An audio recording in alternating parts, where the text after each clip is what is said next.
Hi, everybody. Raven here. I'm not supposed to be alone. I'm waiting on Serious Mind and possibly Agent of Doubt to come in and Here, join me. Oh wow! I'm And not I supposed also to be have to alone. I'm waiting on turn a the Serious Mind. volume off. There we go. Ah. So the one person that's watching, that's obviously it's me. So nobody's watching. So hopefully, um, Serious Mind and Agent of Doubt will show up very shortly. Otherwise, it's going to be boring, and you'll be listening to this awful, horrendous voice. Just hearing it now startled the shit out of me, but it is what it is. I'm working on it. You might hear some background noise. That's the furnace, because I am you know in my Raven J cave, and it's right next to the furnace. So, yeah, a while since the Breakfast Club slash Dinner Club broadcast. Paul is away. He is out of town, and where he is doesn't have very good internet access or reliable internet access. I don't know what's happening with that. I don't know how long that'll be gone. I don't know how long it'll be until there'll be another official broadcast. But I believe it's something that everyone that's normally on the panel is thinking about. Um, and we'll see. We'll see what happens. Like I said, I have no idea what's going on. Um, so, um, and here is Serious Mind. Yay! Yay! How So, are you? I am okay. From what I understand, that you are very serious of mind. I've heard that, and that's fairly true most of the time, except when I'm being a big goofball. But Good to know. I have goofball tendencies, unfortunately. Well, or fortunately, depending on your perspective. Fortunately, Thank that's a you. good Thank you. thing. That's a good thing. Yeah. So it's good to see you, Raven. As always, you're looking very good. It's good to see you. Um, I sent the link to Agent of Doubt. I don't know if he's going to come on or not. I I hope just he sent does. the link. So if he does, cool. If he doesn't, well, I mean, that's cool too. That's right. That's right. Yeah. So I was in. Once I saw you were going to be, I saw that the thing came up that you were going to be on at 9:30. So and then I was because I was in Chris Mowdy's thing for a bit, Oh, but cool. I just bopped out of that. Said I gotta go, gotta go, gotta go. Very cool. Yeah. So yeah, I don't know. There's really nothing really to talk about though, and that was my main concern that there is really nothing going on in the world. You are funny. Well, I mean, we've hit a dry spot, and I don't know. Yeah, So the world. Yeah, it's a boring world right now. There's absolutely nothing happening of note. Yeah, I think it's obviously the war is a big thing. The interesting thing to me now, it's funny when I hear. Obviously, everyone's coming at how they feel about it, from their own perspective and what they've ever heard. right, What's really funny to me though is that I'm in a lot of um some forums that are like military based because I've always liked military stuff. I shouldn't say that, but since high school anyway. But the thing that I think is funny is there's certain people who they only have a superficial understanding of it because they basically buy all the like all the pre-war propaganda. you're right. So I mean, I was in the military, and I have Right. a very superficial understanding. So But yeah, but even then, I think like okay, this I've seen people that they use, they say, oh well, the Russians have this and the Russians have that, and then you go look it up and like yeah, they have 24 of their latest tank, the T-14 Armada. It's a really great tank on paper anyway. It's never been in real combat, and it's like oh, this tank is the best tank in the world and it'll destroy everything. And then I looked it up and they literally have 24. They should have like 200 by now, and they have like 24 literally, because Well, I mean, we talked about that a little bit last time. Like the economy of Russia, is they're smaller than Italy. I mean, this isn't a powerhouse. Not to put Italy down at all, but I mean, Right. As far as measuring economies and where you stand, as far as world power ranking, Right. they're not what everybody likes to build them up to be. Right. Right. And so what ended up happening? So and so like one guy he's like, oh, they have these things and they have this huge Air Force, and I'm like, no, they don't. And so then he goes and posts numbers from Wikipedia, which is the same place I got my numbers, and I'm like, 35 of those and 40 of this and 12 of that. Like, dude, these are tight. Yes, it's more than the Ukrainians. The entire Ukrainian Air Force was like 274 combat aircraft. But still what you're all the vaunted stuff you're worried, and because actually that's one of the reasons why the Russians really haven't been using a lot of the high-end stuff, and when they've been losing it. So they're using mostly the older stuff because they can't afford to fritter away all their best units all in the beginning.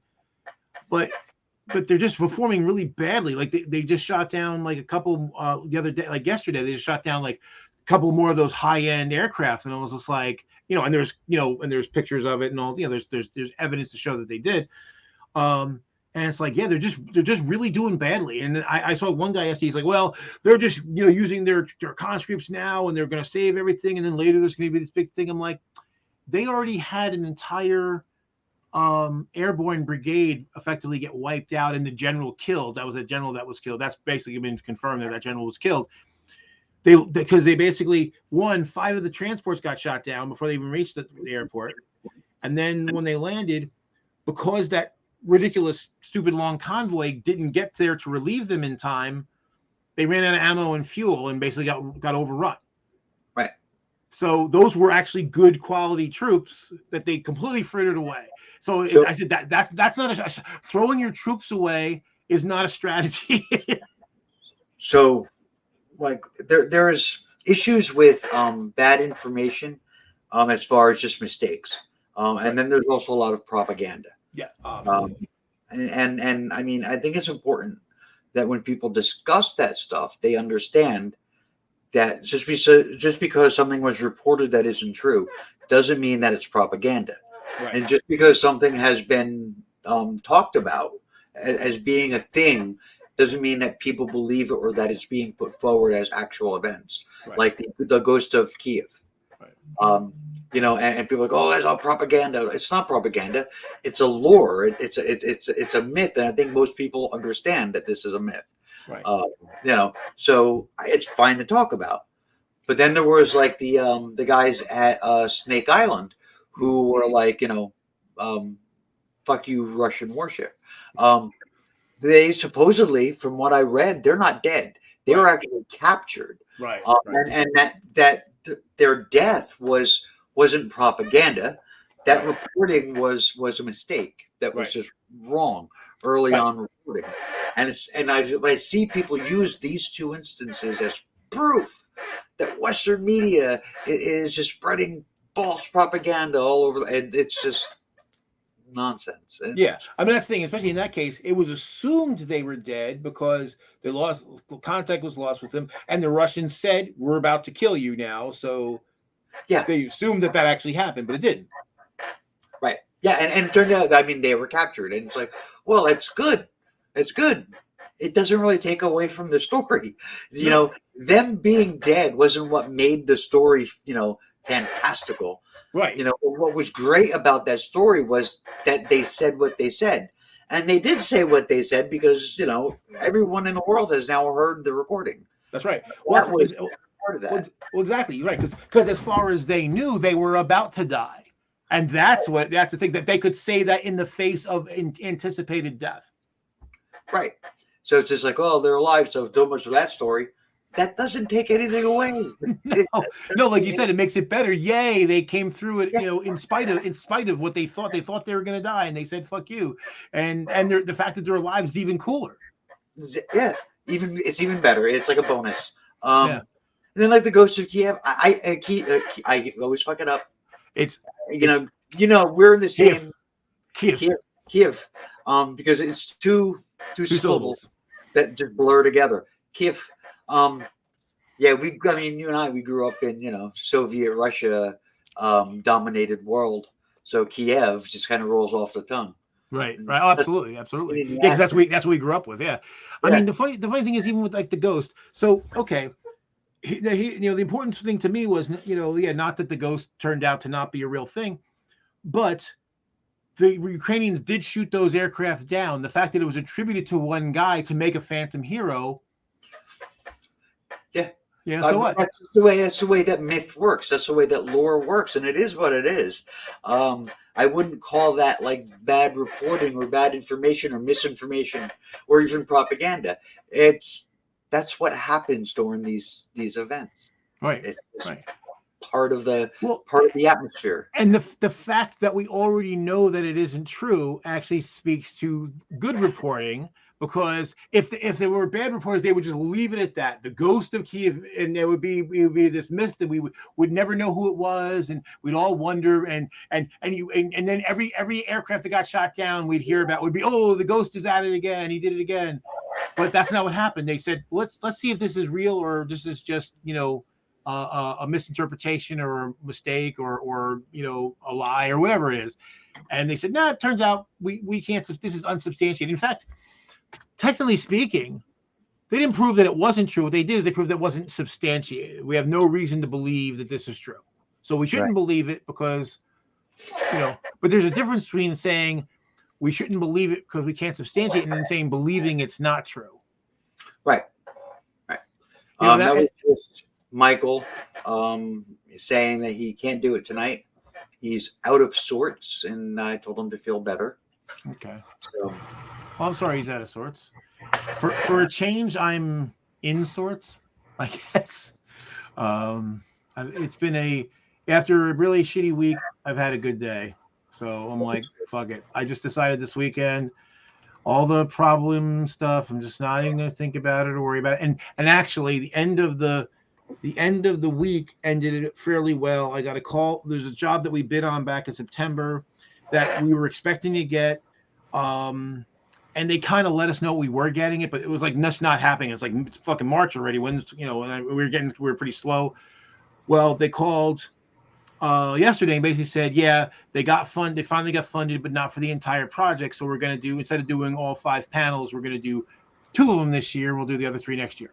But he basically said, he told me the PO is coming. So now I know for sure I'm getting the job and all that, which is good, because what I anticipating that we were going to get it, I actually had my engineers start working on it because we were slow and didn't have anything else to work on. So that's good. That worked out then. Yeah, it's actually able to work. And then another job that we bid on just this past week, we got a notification from the company that we bid with, because basically we're a subcontractor, that they're the low bidder. So basically, as long as now, they're the apparent winner, but they have to go through the evaluation process and all that. But if they pass through all that, then we got the job. So it's like cool. That and a big check we've been waiting on for a while showed up. So a little more money in the account, that's always nice. So a lot of stress kind of came off my shoulders. So, that's always nice. Yeah. So have you heard from Paul? Only not directly. He posted something earlier this week. Yeah. He showed like I'm assuming it's a relative of his, someone who was elderly. I don't know if it was his mother or another relative, his aunt or whatever, but that was it. That was the only thing I've seen. And I think he did post a song, something. He posted a memory of something, and he posted song lyrics of something, and that was it. Yeah, I saw that stuff too. Yeah, that's all. Yeah, but he's not emailed. He not messaged me in the slightest, so I don't know. I mean, I know he's visiting family, but I don't know much more than that. Just wondering where we were. I mean, it is what it is. Oh, so I don't know if you saw John Bolton came out and said that Putin was waiting for Trump to withdraw the United States from NATO in his second term. Yeah. So, sure. So for all the fucking right wingers, oh, Trump's so great. Like, no, he's literally destroying all of our alliances, pulling us out of important things, and So at this point, I'm like, whether or not he knew he was a Russian asset, the former president of the United States was a Russian asset. Right. Yeah. I mean, you can't really. There's not a whole lot of ways around that. I mean, it is what it is. Yeah. So it's funny because you think about all the stuff they said about Obama. He's this, Kenyan Muslim who's coming to destroy the United States and blah blah blah, and they literally voted for a guy who worked to destroy the United States. Yeah. Yeah. And many of them still support him. Yeah. Yeah. I mean, his support is dwindling, though. Was that? His support is dwindling, though. Yes. Although the same people seem to support Putin, which is pretty horrible. Did you ever think in your life, especially again, we were kids of the 80s and stuff, 70s and 80s, did you ever believe in your lifetime that you'd see Republicans that are like, yay, Russian autocrat? Yeah, no. I never actually thought that I would see any Americans actually siding with Russia on any issue. I mean, it's just, I mean, I know there are always people that are going to be like, finding problems or discussing problems. I mean, because the country's not perfect. I mean, we've done a lot of bad things in the world. We've made a lot of mistakes. We've done a lot of things bad on purpose. The U.S. has been a force for bad in the world. I like to think that they've been more of a good force for good, even if it's just slightly. But there's no denying history, no matter how much the right wing would like to. There's no denying history.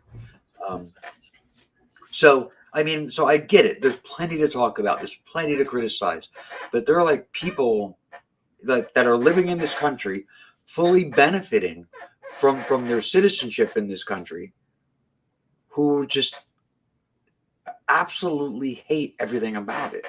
Yeah. And it's just like, I don't like to be one of those, love it or leave it people. But it's like, if you're that fucking miserable, go to Canada, go to Mexico. I mean, you don't even have to, you don't even need like a full passport for that. You just need one of those, land use passports. I have one. Right. If you can get there in a car, that passport will work. Right. Well, and that's the thing. I mean, again, the same way. I hate the the love it or leave it type. But yeah, my thing is, okay.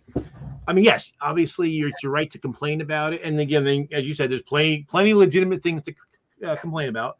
I've got plenty of gripes myself. But yeah, either stay and make it better in whatever way you think that you're doing that, or go to a different. And I've said to people, if you literally think it's not only that it's horrible, but it's irredeemably horrible, like there's no way it's just not possible to make it better. Right. If I really believe that, then I would fucking leave. Yeah. I go to some whatever place I thought was better. Yeah. And in fact, the funny thing is now with crowdfunding, even if you're broke, you can probably, if you put out there and you say, hey, my political ideology said this place is the worst place ever, and I got to be somewhere else, but I can't afford to get out of this, capitalist hellhole, whatever. I bet you'd get enough people to put up enough money to get you a ticket to somewhere. Yeah, a lot of Republicans that feel like, here, fuck you, to get out. Yeah, exactly. So I don't understand it, but I'm thinking of like guys like the nuclear knights of the world, like. Especially, and that's one thing too. I'm really fucking tired of, is okay. There's tons of bad things you can lay at the feet of capitalism, no doubt, or at least the way Americans do it anyway. Right. But there's people like that literally blame capitalism for every fucking thing. So, like, I saw somebody the other day that was blaming the Russian invasion of Ukraine on capitalism, late stage capitalism. That's and I'm like. Your favorite late stage capitalism. Yeah, it's like, what the fuck does that have to do with Russia, which is basically a feudalistic oligarchy.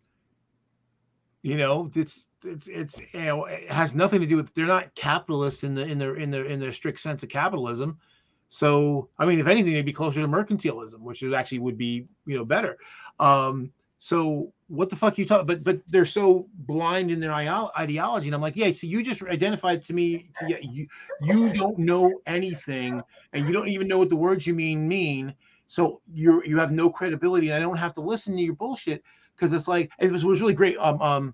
my friend Dana. He's a friend of Odie's, and he's pretty far on the left. But he saw this thing that was basically blaming capitalism and going off, and he was just like, and basically saying, well, it was basically, the meme was effectively saying, well, the U.S. has done terrible things, so we can't say anything about Russia. I'm like, Right. fuck that. I Right. mean, There's lots of that. There's lots of that. and it was basically saying, effectively saying, it went even further, basically saying like, well, then what's happening in Ukraine doesn't matter. Right. What? Well, if anything, if you think capitalism is at fault, if anything, you think, oh my God, these poor victims of capitalism, right? Right. I have a friend he's a Marxist. I mean, he's a socialist. He is, hardcore, and he's not afraid to admit it. He's like, and he doesn't even bash the U.S. as much as some of these people. Oh yeah. And he is like, he's not like an internet socialist. He is the real thing, and he is on the county committee where I live. He's on the Democratic county committee. He's a parliamentarian. That's kind of his specialty is knowing how that stuff works. And he's just like, he criticizes the government a lot. But I mean, even he'll say, that he loves his country. Yeah. Well, see, that's what you say, because he's an actual socialist. He's an actual Marxist. He knows what the things mean, and clearly, there's a lot of anarchistic, nihilistic leftists that they're frustrated with the system in part because they don't even know how it works. He clearly knows how the system works, and I don't mean all the payola and all the corruption. I mean, he literally knows functionally how government operates. Yes, and he's not, he's not. He would never call himself a patriot. I really don't think he would, describe himself as a patriot. He very quickly early on in like the Trump administration labeled a lot of the people that are around him as proto-fascists.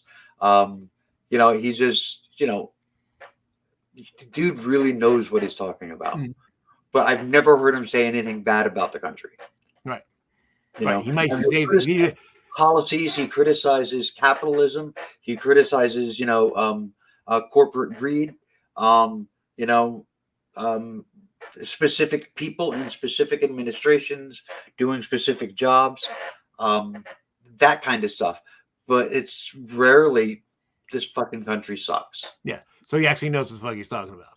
Yeah. I mean, that's the thing. That's like, what was it?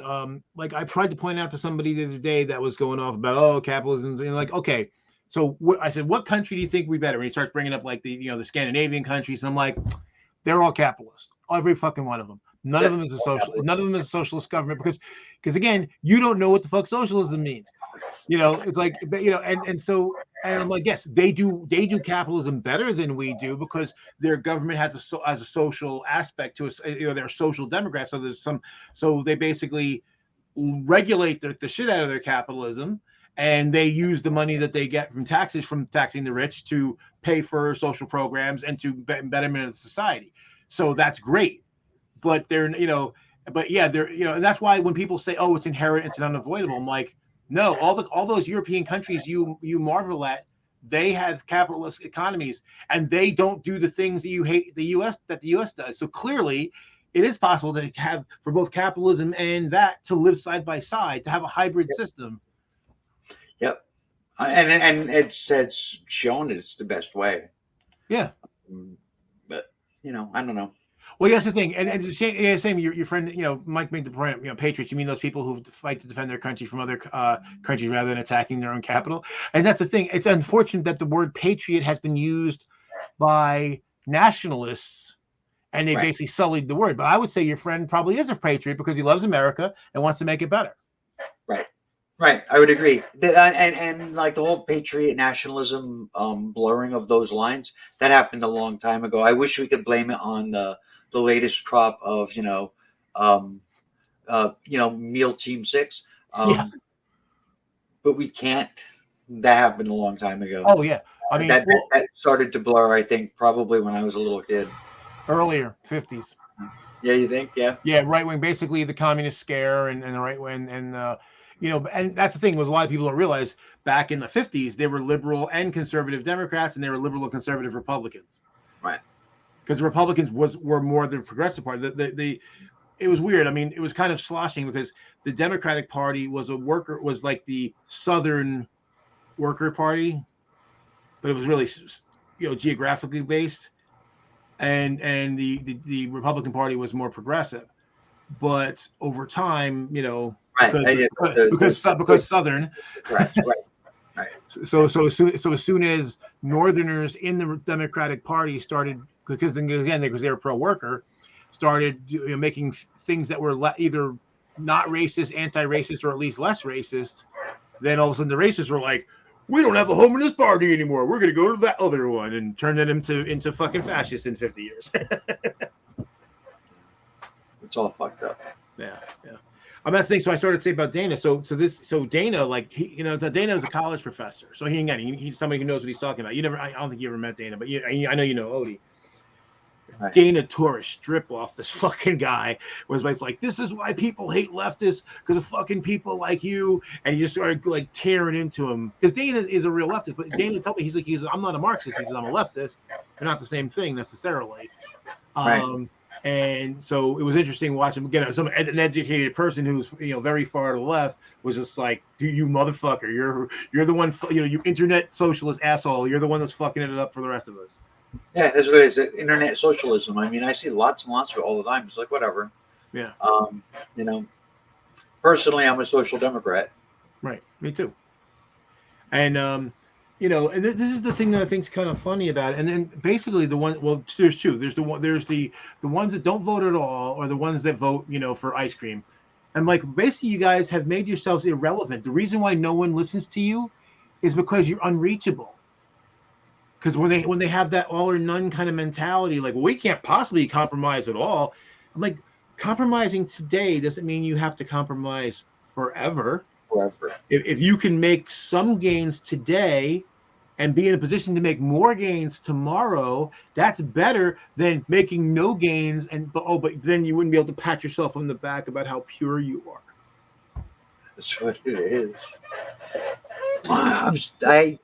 One thing I have not done is I haven't. How does this work? I don't know what it is, so I can't tell you. How do I share a screen? There's the thing that says share on the bottom.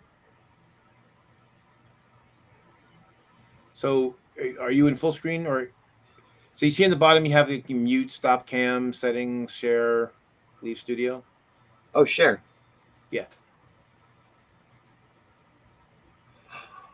Oh, so a slide would be slide or a bunch of pictures or a video file, or share your screen if you just want to share your screen. So I think usually what like Kate was doing was sharing slides. So she would bring up a graphic file, and then that's how that would take over the screen.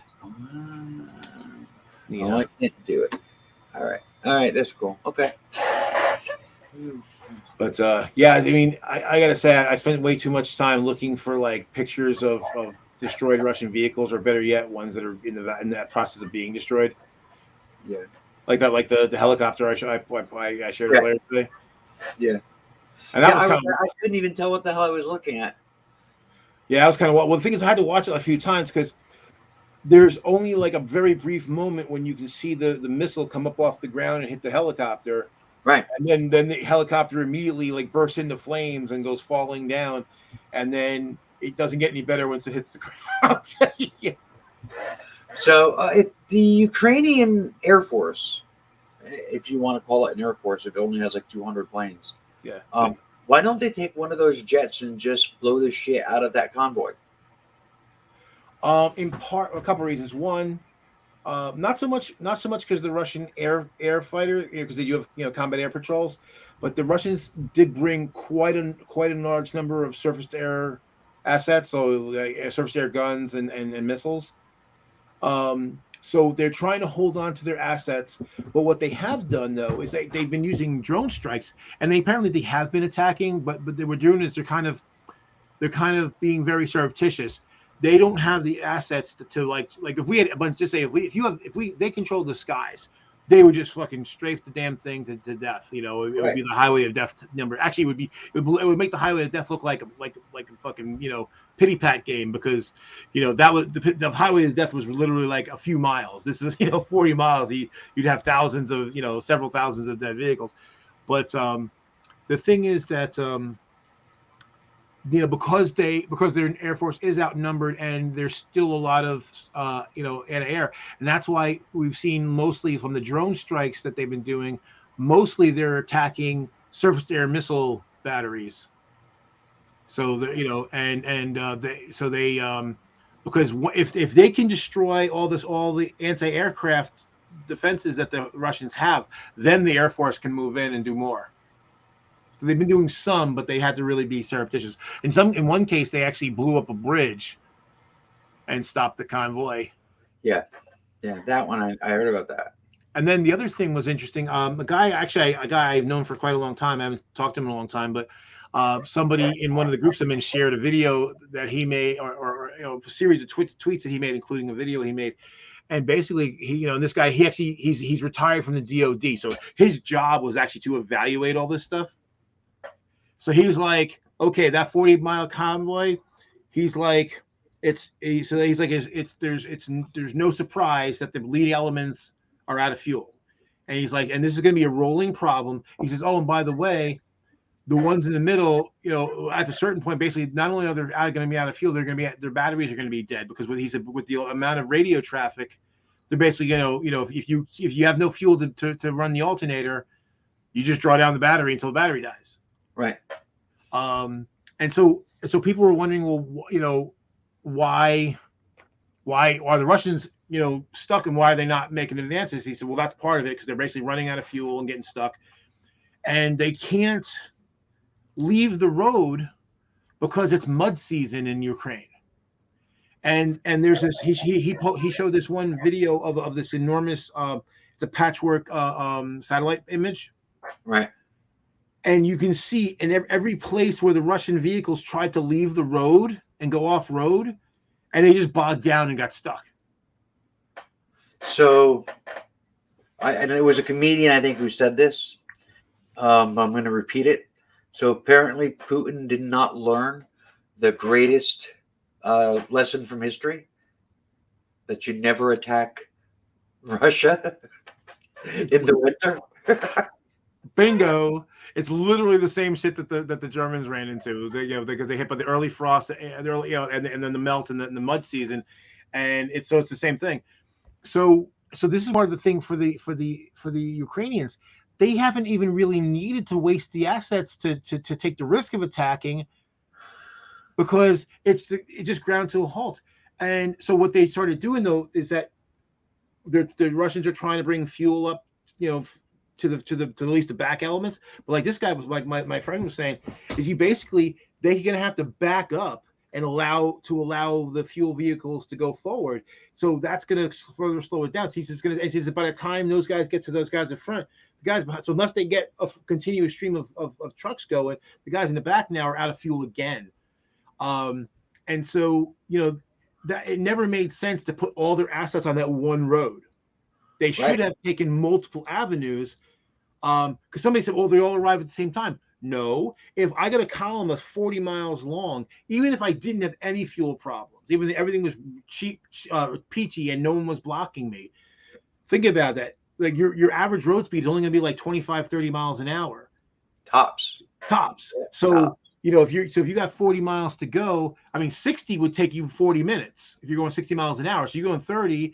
It's gonna take you 80 minutes, and again, if you're going 20, 25, because again, convoys move at the pace of the slowest vehicles, right? So now you're talking 3 hours at best. So how are you going to deploy out? That's not at one time. You'd have been better to come on 3 or 4 separate roads and converge. They probably would have been successful. Yeah.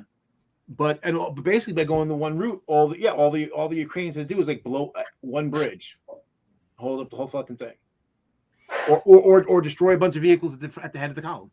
I was thinking about that it was just taking them an awful long time to move this convoy.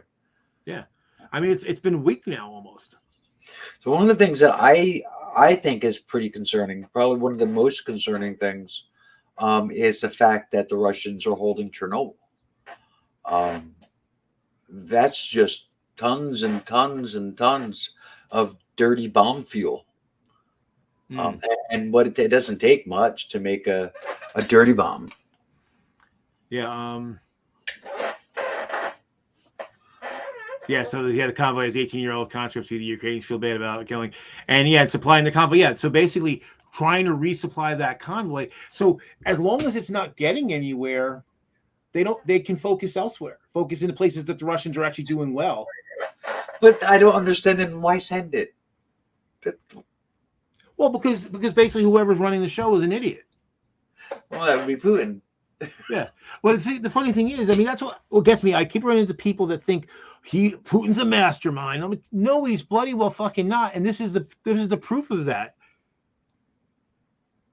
I mean, this was like, I mean, basically everyone I know who knows anything about military strategy, when they saw that column, first thing and then there's one of the forums I'm in, everyone was like, man, a squadron of A-10s, all the A-10 pilots are licking their lips, you know? Yeah. And I mean, it would make sense, to do that. I mean, except for, yes, obviously there's a lot of kids that, are finding themselves in that convoy that had no idea they were going to war. Mm. And yeah, the optics of that would be bad. As far, I mean, just saying that they're 18-year-olds, that's war. That's war. That the optics wouldn't be bad from that. Yeah, it's unfortunate, but yeah. Yeah. That's just war. And Michael, you know that. But considering that we know that so many of them had no idea that they were being sent into war, yeah, the optics would be bad on that. Yeah, and I think that's the bigger thing. And well, and like I said, see, and this is the other reason why too, because somebody, about why the Russian Air Force is performing so badly. I mean, there's lots of reasons, but one of the things is that the for the exact reason why this convoy was a bad idea, the Ukrainians are not putting forth large forces of troops. They're keeping dispersed so that a small squadron can't come out and just wipe out everything. Right. They're basically keeping dispersed, so they got to keep the Russians off balance, and so they're doing hit and run attacks, and they're focusing on supply convoys. So that's the thing, you can have the best tank in the world if you run out of ammo, fuel or food, for that matter. If you guys run out of food, or water, it's worthless. It doesn't do anything. And yeah, another thing too is about the 18-year-olds. I mean, I saw a video a couple of days ago that was really haunting. It was this Ukrainian guy and his father, and they had 3 dogs in the vehicle, and they were coming down the road, and they came upon some Russian troops, and the Russians just opened up with machine guns. And I don't mean assault rifles. I mean machine guns, like the vehicle machine guns, and so they hit the vehicle. And they got, the guy, they bailed out of the vehicle, and you can see the guy's father's foot was mangled to shit. And you could hear when the bullets are hitting the car, killed 2 of the dogs outright. You could hear them whining as they died. One dog survived, and then so basically he dragged his father out, and they were basically hiding in a ditch, and his father died later. And the one dog that had survived was like a German Shepherd or something like, or maybe a Malinois. And it was basically like sitting next to the guy's body as he's dying, because that's what dogs do. It was so heartbreaking. This dog's like, oh, I have to save my my human, and the guy took a hit as well. And it was just like a totally unprovoked attack. Sure. And so that's why I'm like, yeah, you know what? I mean, I feel bad for them in a little bit, but you're right, it's war. So it's like, if you're here to kill my family, even if you didn't know that's why you're here. But if you can persist in doing that, I can't worry too much about what happens to you.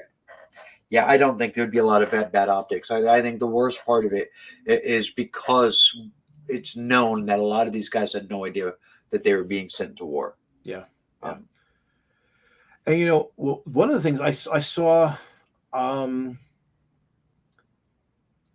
of the oligarchs put out a statement basically saying that he was looking forward to a quick diplomatic solution to the problem. Yeah, and then there was the American Russian businessman who put out $1 million bounty on Putin's head. Yep. What is it? But this one, but of course, fucking Lindsey Graham, like fucking thing, pissing in the tea. Because it's like, okay, Lindsey, yeah, do I want the oligarchs to take Putin out? Absolutely. But should a sitting senator be saying this? No, you fucking moron. What the hell is wrong with you? He's a fucking moron. I think that's been established. Yeah. It's like, yeah, of course we all want that secretly. How I can say that I'm just some schlub on the internet, right? It doesn't fucking matter. I'm an idiot. Some idiot on the internet. It doesn't matter what I say. I'm not going to cause an international incident. Well, I mean, if you wanted to, I guess you could. I don't know. Believe me, I try. But there are 5 viewers. I think one might be Peach. If it is, hi baby. One is AOD. What's up, Mike? I think one is me. I'm not watching, actually. You're not watching? Nope. So that's 2 people. Who are you? I don't know who J. Troy Doe is. Yeah, J. Troy Doe might be one. So who is the other person? Well, one thing I always think is kind of interesting, and I think I mentioned this before when we're doing the dinner club hangouts now. At any given time, there's like between 5 and 9 people watching, usually around 7. But then I go and look at the metrics after the fact, and it always says like 43 people watched. So it means that there were 7 at any given time, but there were people coming in and out. Yeah, I guess it's people are just stuck around, are the ones that you see in the. But then there's people that go in and out that you don't even notice, I guess. Yeah, I mean the thing. Jonah, it's you. I should have known. Yeah. Well, the other problem too, of course, is like this wasn't a scheduled thing. No one knew that we were doing this either. So, it's not like our usual. And that's what I started wondering, like, what's going to happen? Like, since we didn't have a hangout it's going to be like 4 or 5 weeks by when all is said and done. Are people going to like just not think of us when? Yeah, I don't know. I don't know. I was really surprised last week that when was it Vegas showed up. Yeah, I was kind of hoping Vegas would come in tonight, but whatever. It is what it is. Yeah. I mean, I've got no way of getting in touch with them. Otherwise, I would have sent the link. But hello, Jonah. Yeah, I mean, what's really funny too. I mean, okay. Yes, the fact that Russia has nuclear weapons, you can't you can't say it's a 0% chance that Putin would use them. It's just really super unlikely. Yeah, I think it's more likely that he would use dirty bombs, though. Right. And that's why they're the fact that they very quickly took Chernobyl, and they're sitting there. That's disturbing. That's I agree with that. What are you doing? There's only one reason to be there. And you're there, so it must be that reason. Yeah. It's like, why are you there? And then if they do, if that's what they're doing, if they're collecting nuclear material for a dirty bomb, well, then what? Then where are they going to use it? Right. Is that going to be used in Ukraine? Is it going to be used somewhere else? I mean, who is the target here? Well, this is the thing. The other thing too, and it's funny because it's something I was thinking myself. Putin actually says it because I know why he's saying it for he's trying to win points, but it does beg the question because he said, well, Western assistance and basically all the weapons we're sending to Ukraine and supplies and all that, that's tantamount to joining the war. And I'm like, well, not really wrong. Yeah. I mean, if you're feeding one side and not the other, then you have chosen sides in the war. And I don't think we're wrong for doing that, mind you. I'm glad we're doing it, but it's not that much different than actually rolling on the battlefield ourselves. I mean, well, I don't know. In reality, I mean, it's a practical matter. Yeah. I mean, if American troops set foot there, it would be a much larger, much wider conflict with a lot more boom, and movie-worthy explosions. There'd be mass casualty events and, commercials. one thing that I think that is kind of good. I saw Bo's. I had already been thinking of it, but I saw Bo talk about it. Is like, because Zelensky said there's a 16,000 person strong force of foreign volunteers. Yeah. And the first thing I thought of was Flying Tigers. So, are you familiar with Flying Tigers? No. Okay, during World War II, early on, so basically, Japan invaded China, was kicking China's ass. So a bunch of American pilots volunteered to join the Chinese military. Now they had somehow happened to have American planes. Who knows how that happened? And so they basically fought in China and Burma alongside the Chinese and the British until we were officially in the war, and then the squadron was dissolved. So now we only know now after the fact that squadron was getting direct support from the American government, but they were officially, they all resigned from the military officially, and then, or at least on paper, out in the open, and they all went over and they did a whole bunch of fighting. So this way, no one could say we had joined the war. So basically, this volunteer force effectively allows the same thing, and especially I was really expecting to happen. Like the other day, supposedly the Polish and a couple others were going to be donating their old MiG-29s that from their air forces. There's still like 29 left. They've mostly converted their air force over to NATO planes, but they still have a few old Soviet era planes. And so I was like, oh, that'd be awesome. And then so if we get some Polish volunteers or Latvian volunteers, to go fly those planes. And Hi Vegas and Agent of Doubt. Yeah, exactly. That's what I was saying. I mean, I was saying that I was saying that to Vegas the other day. The fact that like everybody's like, oh, you're poking the bear, and Putin is nervous, and we're kind of like, caging him in, surrounding him, by NATO countries. Okay. It's none of his business, though. You know what I mean? It's none of his business. He has no right to tell a sovereign country who they're allowed to associate with, what organizations they're allowed to be a part of. It has nothing to do with him. And the fact that he is paranoid about it, I mean, it's like he is not Russia. Right. That's something else that people have to remember too, right? He's not Russia. He's the leader of Russia, but he isn't Russia. So if people go, well, Russia is afraid, no, Putin's afraid. Right. And look, I'll even say, is it legitimate for them to feel boxed in? Sure.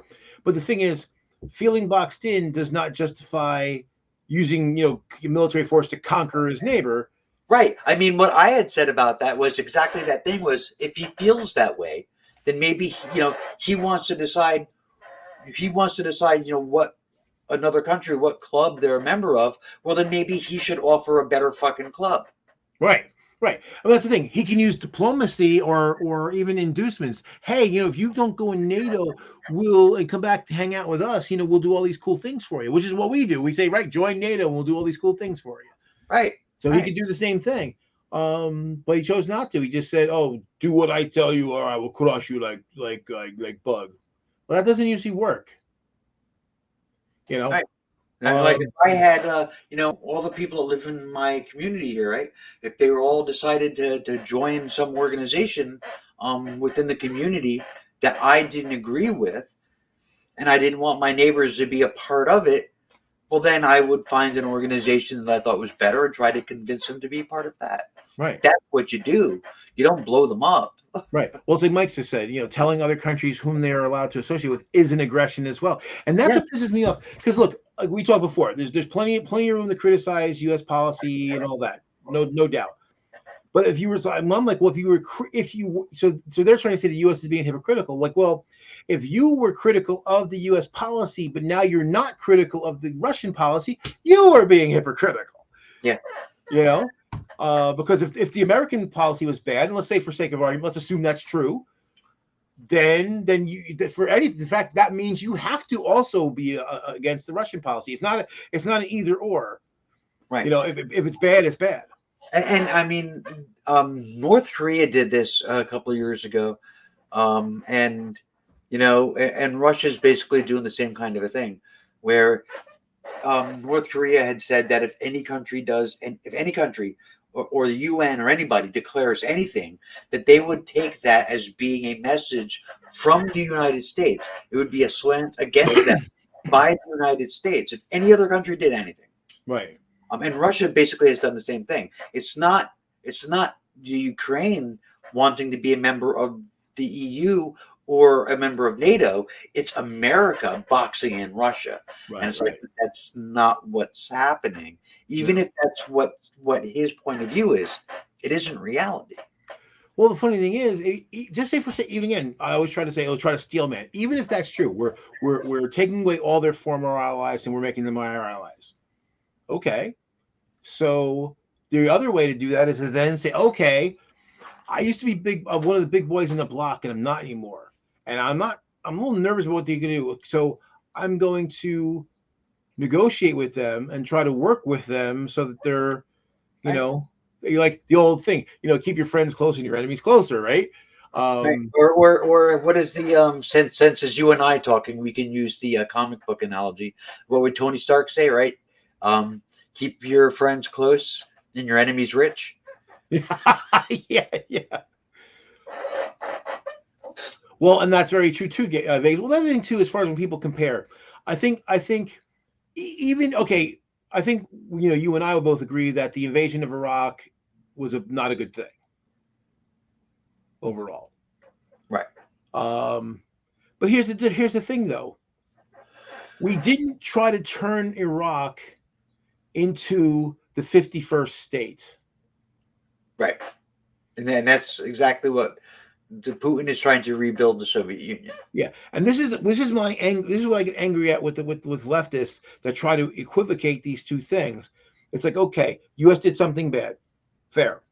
However, it's not morally equivalent because if we conquered Iraq and took it over and said this is the United States territory and annexed it, right, then you'd have a fair comparison. Right. But we didn't do any of that shit. As far as the world order is concerned, after World War II, didn't conquest for land was basically outlawed on the world stage. So, I mean, just the fact of an invasion for Ukraine, it's illegal on its face. Yeah. Well, and the same thing too. I mean, I've heard people again when they start listing the bad things that the U.S. has done, and they'll actually talk about Kuwait. I'm like, no. Iraq invaded Kuwait and conquered it and took away their sovereignty. We, along with 100 other countries, said that's wrong. That's like you said, it's a conquest for land. That's against the world order, and we're going to kick your ass out and restore. Right. The order that existed beforehand. Now, if that's imperialism, then we suck at imperialism. Yeah. Because I remember even at the time, no blood for oil. No. Well, first off, actually, blood for oil is actually a good, a necessary trade currently because we're still stuck on stupid fossil fuels. All the more reason to get away from fossil fuels so it doesn't affect our foreign policy so much. Agreed. But yes, the war, Desert Storm was not a war for resources. It was not blood for oil. Right. It was kicking Iraq out of Kuwait. Right. And that is why it was like, everyone's like, George Bush Sr. didn't make the mistake that Junior made. He didn't try to take. Of course, he didn't try to take over. Iraq. Yeah, what is the capital? Why am I drawing a blank on that? Baghdad. Holy shit! That's how long it's been since we talked about Iraq. He didn't try to sack Baghdad because that wasn't the point. Right. That wasn't what we were there for. Right. If we were imperialists, we would have conquered Baghdad. I mean that's and even then not necessarily that, but that would at least open up the conversation. But yeah, and that's the thing. I mean, a lot of the examples they give, again, there's plenty of examples. I've descended from enslaved people. Believe me, I can come up with a big list of myself of bad things the United States have done. But when they bring up, like, I remember one person, it was that they were in South America and they were just going off. This was like 10, 15 years ago. and they gave me this list. They sent this link to this website, and I looked at it, and it was all places that the United States had gotten involved in South and Central America. And basically, prior to the 70s, in most cases, it was government collapses, there's a civil war, U.S. sent forces in, stabilized the situation, and went the fuck home. Yep. I'm like, again, if that's imperialism, we're really shitty imperialists. Yeah. Well, I mean, after the 60s, though. Yeah, 60s onward, yeah, South and Central South America, we did a lot of fucked up stuff. Yeah, we backed a lot of the wrong guys. Yeah. But yeah, I mean, it's yeah, probably our biggest mistakes there were like before Castro sided with the Soviets, he came to us first. And because of basically bigotry and racism, we basically looked at him, we're like, a little fuzzy foreigner, and told him to fuck off. And apparently he met Khrushchev. I don't know if this story is true, but the story is he met Khrushchev supposedly when he was in New York City. I don't know. It might have been somewhere else. But in any case, he ends up getting together with Khrushchev. Khrushchev's like, well, we'll treat you with respect. And then we got, 50, 60 years of fucking Fidel, 50 years of Fidel. And it's like, damn, if we weren't so short-sighted, because basically Castro was fought against the dictator that we propped up, but he was willing to work with us. I like, the Obama opening everything back up to Cuba in stages, but opening everything up. I think that was such a good idea. It was such a smart move because, I mean, it's reopening everything and just diplomatic relations in a country that's close is going to make a difference. It's going to change. We're going to change. We're going to change more with friendship than we did with an embargo that never worked. Well, and even look at the Russia. Well, pre-Putin Russia. Yeah. So we had so you had Gorbachev, and then the Soviet Union goes away, and then you get Boris Yeltsin. Yeltsin loved America, and Yeltsin and Yeltsin's Russia was becoming a friend. Right. Well, I mean, Gorbachev loved America too. Yeah. I mean, he was in a Pizza Hut commercial, for fuck's sake. Right. And so it showed, and why? Because engagement worked better than disengagement. Glasnost, right? Yeah. So here's the funny thing. I hate saying this because I don't like, I don't like to give the bastard any credit at all. But before Trump met with Kim Jong-un, I actually said that I felt the way to get out of, to try to defuse the whole situation. Like, look, nothing that we're doing is going to force him out. Get over that bullshit. So say, hey, look, we would like you to rejoin the community of nations, but your actions against your own people make it very difficult for us to do that. But we're willing to talk to you at least and see what we can do. You need basically North Korea. The only reason why you're even there is because we send food, because we care about your people. We care more about your people than you do. So let's work something out. Maybe give people at least a little bit more freedom. Don't hold such an iron hand. And the more you come in our direction, the more we will help you. And basically say, look, get over the fact that we aren't going to be able to force him out. And then, okay, you're a head of state. We're going to treat you like a head of state. So actually, when Trump first said he was going to talk to him, and a lot of people went batshit, I was like, I don't think that's a bad idea. Now, it turned out to be a bad idea because basically Trump wanted to go suck his dick because Trump loves dictators. Yeah. Trump wasn't looking to make him less of a dictator. He was taking notes. So Trump was the wrong person to do that. To do that job. But the idea of engaging with the North Koreans, I think, is probably long term the thing that will change it. Because you know what, man, the attractions of, as much as the leftists in our country love to complain about capitalism, I tell you what, man, the benefits side is pretty attractive to a lot of people. Yeah, it's true. I want to change the subject a little bit. Sure. I was sitting on my feet and now they're asleep. Oh no. Yeah. Ouch. Don't sit on your feet. It's like pins and needles. I hate that. That's the worst. Ouch. Sorry. It's distracting. So I posted an article about Bolton, saying that Putin was waiting for Trump to withdraw from NATO. So Right. Megan posted a thing. I think it said it's clown shoes on a platter, and a clown shoes and a rainbow clown hat wig. It says "Your belongings, sir," and she's like to Trump.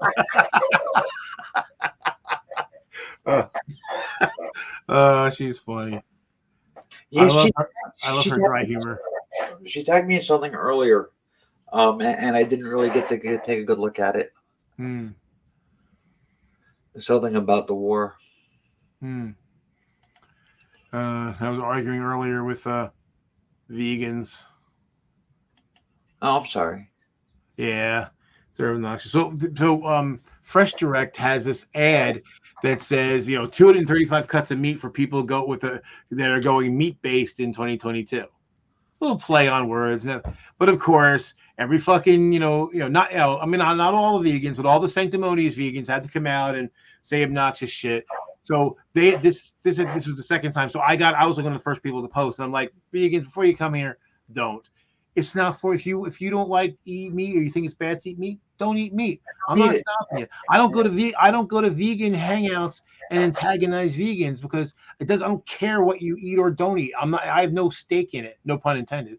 I have no stake in the outcome. But it's like, but coming here to be douchebags, it's never gonna go well for you. You're never gonna come out here and call us horrible names and say how we're moral degenerates and how much better than us that you are. None of that's ever gonna convince anybody to give up meat. If anything, I will eat a hamburger in front of you just to fucking spite you. So, last weekend, on Saturday night, when we had our conversation and our talk, while we were talking, I kept going, Yeah, I remember. ouch, right? And as the night went on, it was getting worse and it was getting worse, and I couldn't figure out what it was. So while we were streaming, I kind of very, covertly took off my bra because I thought it might have been the bra strap. It was just and that didn't help. So by the time we got to the end of the show, I was in so much pain. And I was just like, okay, I'm going to go. Right. And I kind of like just went instead of hanging out for an after show at all. I just took the fuck off because I was in so much pain.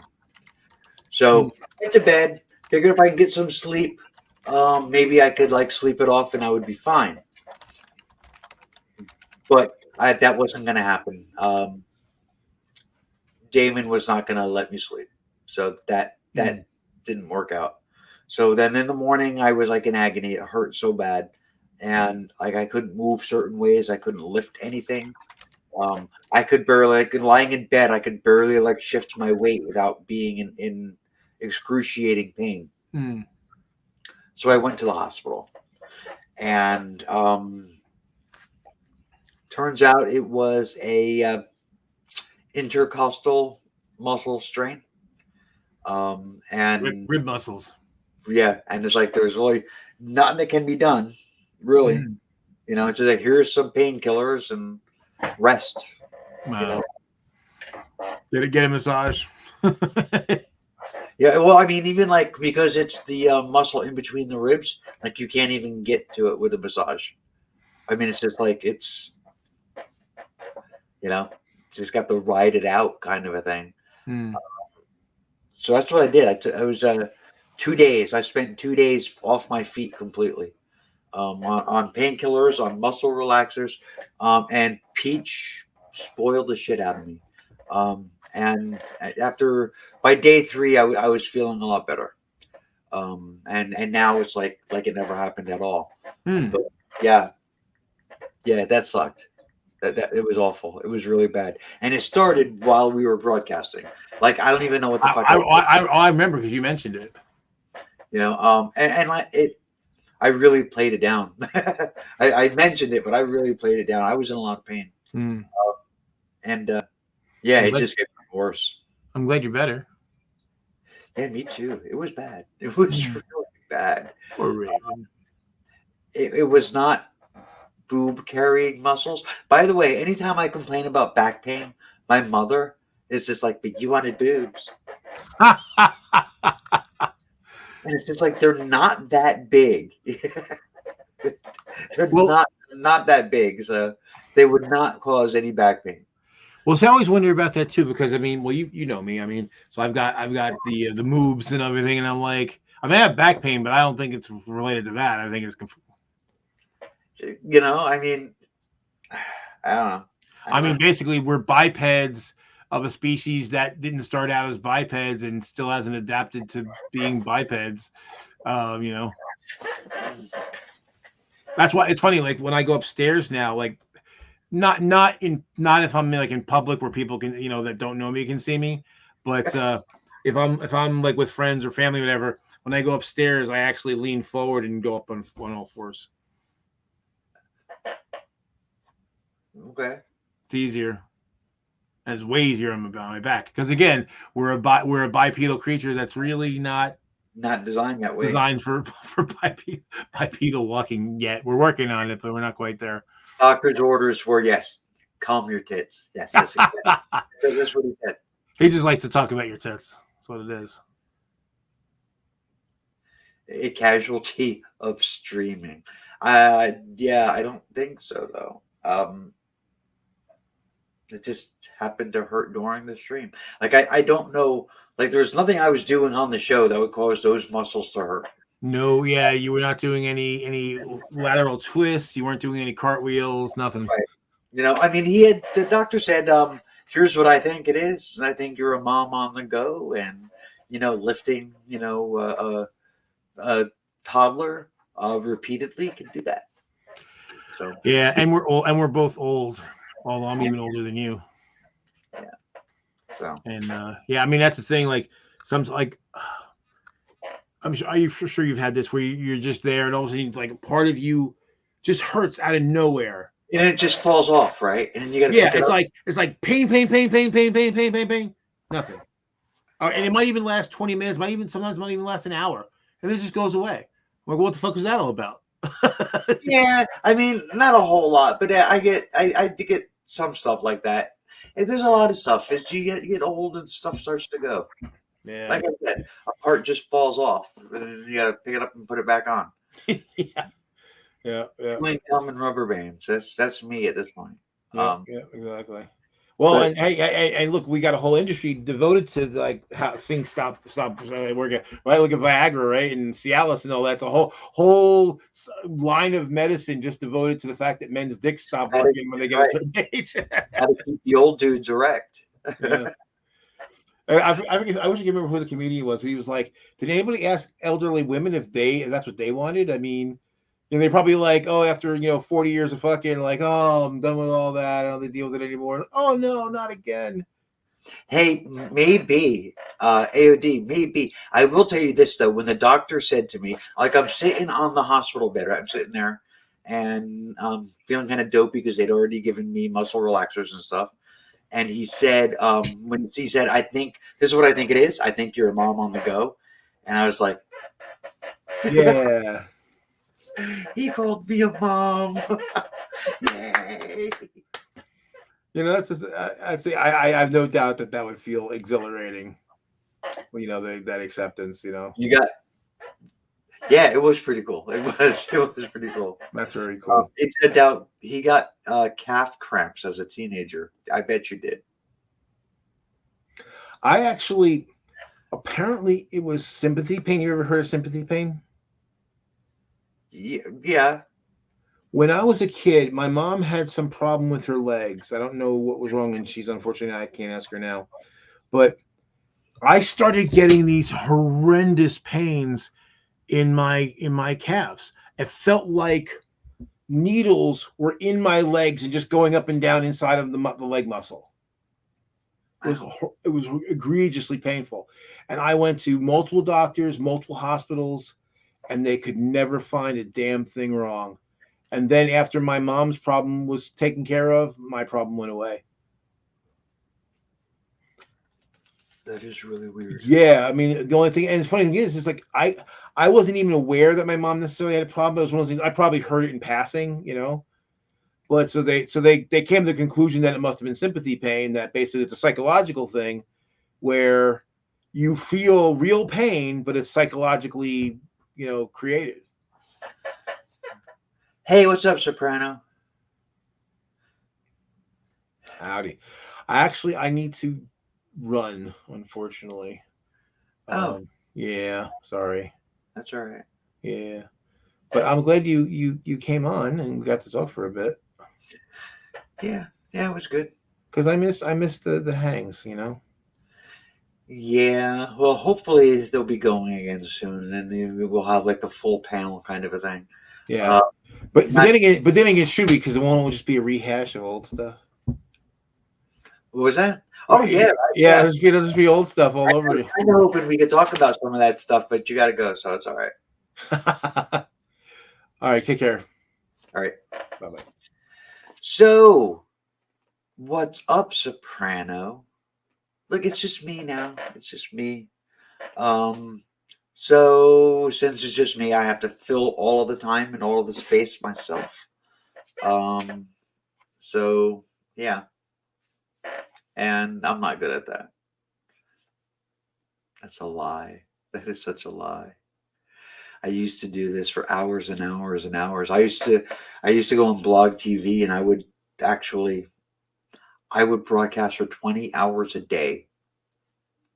It's no joke. I think I was like, uh, the ruler of blog TV. I think I had more hours on than anyone.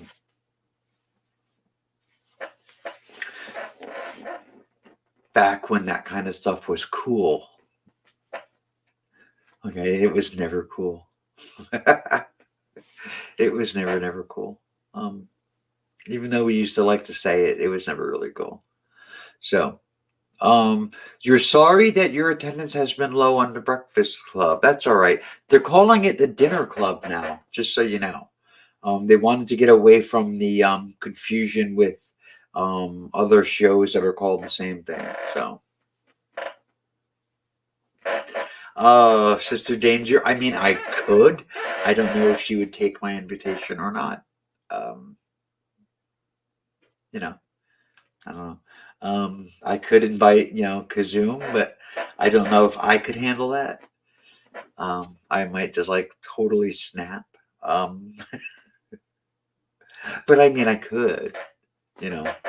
Yeah, Soprano Dinner Club. I don't know. I mean, because it's the opposite of breakfast, I guess. I don't know. I don't know. Whatever. It is what it is. It is what it is. It's not my baby anymore, so they can do whatever they want with it. I just roll along, just go along for the ride. That's what I do. So there's 6 people watching, all at once, which means there's 3, or okay, so 2. I don't know. I don't know. I don't know. More people should be active in the chat. That's what I know. That's what I know. Back in like the blog TV days, and even Vaughn TV, Vaughn Live TV, wherever the hell it was, the chat was usually pretty active, and I could go for hours and hours and hours just talking to the chat. I really enjoyed that actually, because one of the things I used to say all the time was, I'm not putting on a show. Right? A lot of people at broadcast, they put on a show. You're watching a panel discussion, or sometimes it's like a real show. They'll do almost like a news format kind of a thing. And that's not my style, especially when I'm alone on camera. It's more like hanging out, you know? You're hanging out. It's like you're in the same room with me or something. But for some reason you can't speak. You can only communicate in text. So anyway, yeah. So that's the way it always was for years and years, and I enjoyed it, and the people that used to come and watch enjoyed it. A lot of my following online came from exactly that, from those days, and that's what DevShell 2 was famous for. That and having boobs. Those two things. Dev Shell 2 was famous for that. So, but Dev Shell 2 is no more. The boobs remain. So it is what it is. So, and you hear the chair. And something else I'm kind of famous for is loud, squeaky chairs. I don't know if I've ever broadcast and not had a crappy chair, but I will soon because I ordered a chair. I've got a chair coming. It's going to be about 2 weeks, and I am so psyched and I can't wait. And it's really nice. At least I hope it is. And it should be better than this.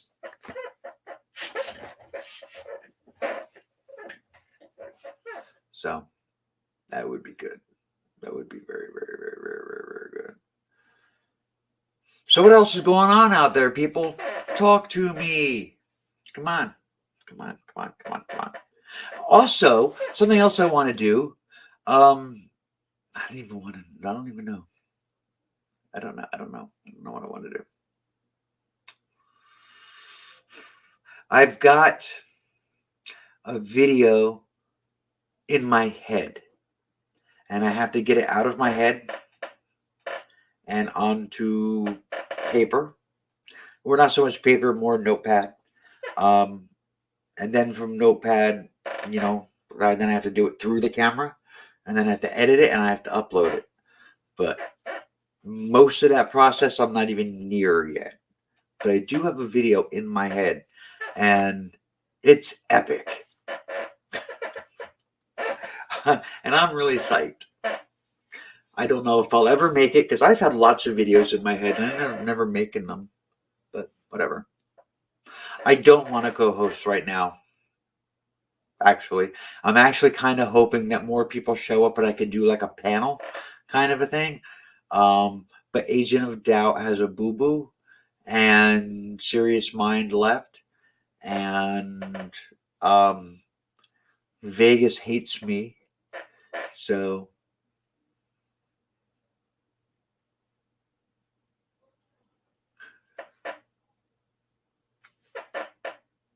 it is what it is. And I can understand that though, because I am totally easily hated. I'm easy to hate. I'm very easy to dislike.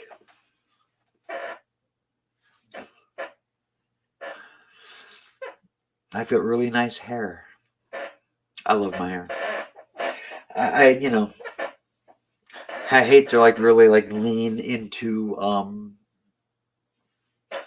stereotypes or anything, but I love my hair. I talk about my hair a lot. Ask Peach, she'll tell you. I know you don't have any boobs at all, not even man boobs. You're like totally boobless. No nipples either, nothing, just that's creepy. Yeah. Just saying.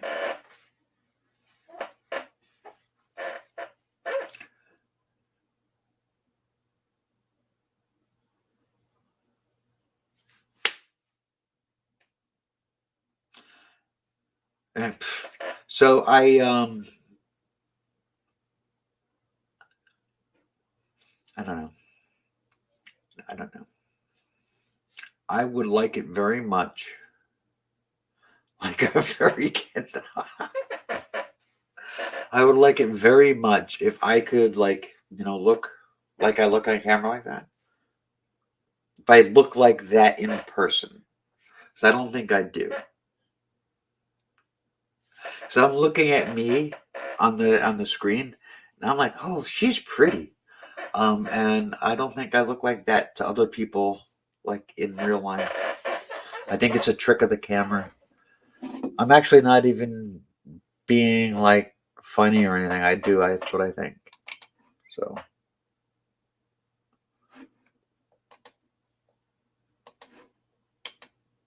I am weird like that.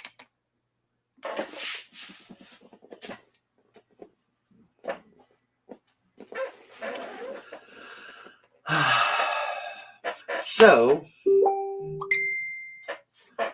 I think that might have been Peach. It was Peach. Hi, baby. I love you. Dude, guess what? What?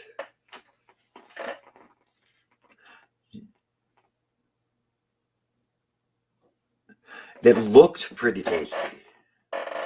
But was it tasty?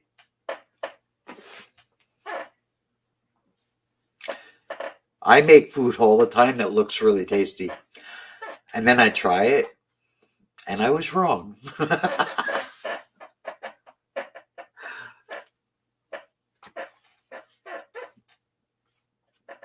It happens.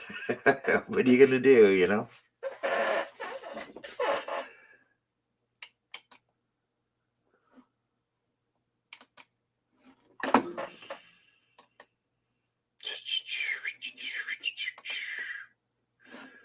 Hey, what is going on here? People commented on my post. 222.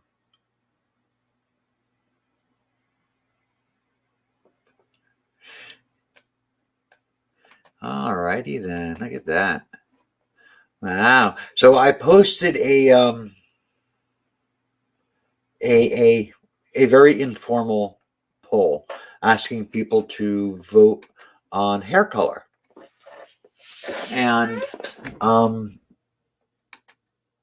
I posted 2 pictures of me. It's the same picture, it's just different hair color in each picture. And I asked people to vote. And I was just reading the results. And it looks like I'm going red. Yay.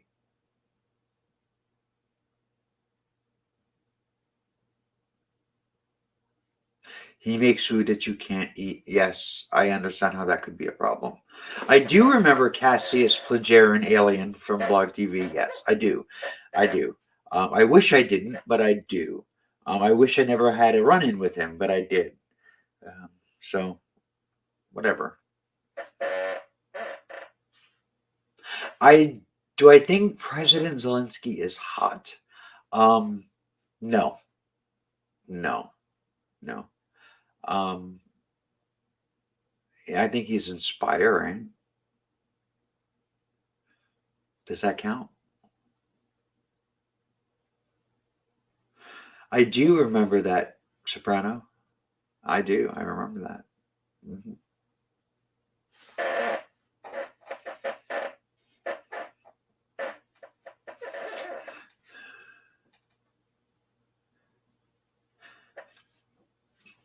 It is what it is. What are you going to do? So yeah, I think I'll be going red. Not like really, really, really light. Although I would like to, but I would have to like really strip my hair down for that, and it would be like straw after that, and I don't want to do that. It's just now getting to a length that's nice. You see?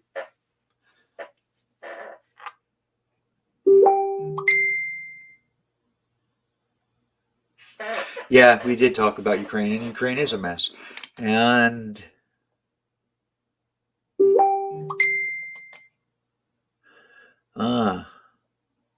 I don't know what that is. What is that? Okay, I know what that is. I don't know what that is. It looks like it might be very hot, though. Oh, that looks good. Okay. Alrighty then.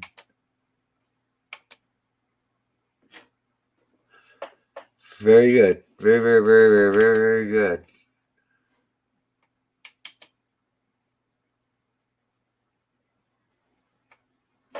I want to see it. I don't know if anybody else has seen it here. But I've seen some reviews and I want to see it. Because it's not like comic book Batman. Like DC has done really, really, really awful jobs with their characters. You know, like Zoom, all the things that he criticizes superhero stuff about, most of it holds true when it comes to DC, the DC universe. The stuff that Kazum says makes sense to me when we're talking about DC and the DC movies. It fits, his critiques fit. So when Joker came out, where it wasn't connected really to the comic books, that it was a standalone effort that wasn't connected to Batman or the Dark Knight and all that stuff, it was like, okay, fine, it's weird, but let's watch it. And it was really good because it wasn't about the comic book character, it was about mental health. And it was an excellent, excellent movie. The Batman movie apparently is similar. It's less comic book and more of a detective story, and mental illness of the Batman is kind of front and center. At least that's the way it's being portrayed. And if that's the case, then I want to see it. Then that's the Batman that I want to see. So 3 hours of totally not gay. Yeah, I haven't seen the movie. So all I can say is from what I know of him, he doesn't seem like an obvious choice. So, okay, so that one dish looks like baby diarrhea. Maybe it was tasty. I don't know. But I don't know anything about Thai food. I don't eat Thai food. It looked hot. And if that's the case, then I wouldn't eat it anyway because I don't like hot food. So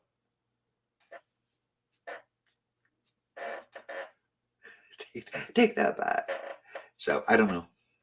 I don't know what it's supposed to look like. I don't know because I don't know what it is. That steak that looks pretty good, but I don't really eat steak, so whatever. Because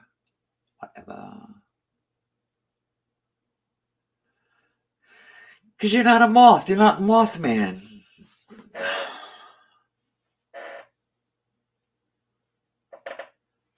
Oh, stop it. Ew, that's nasty. Just no. Just don't. Just don't. Don't. Thank you. If you want to be gross, you can get on camera.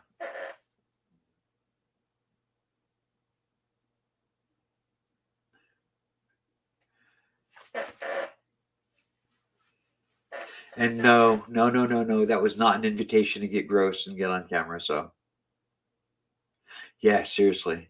Bleh.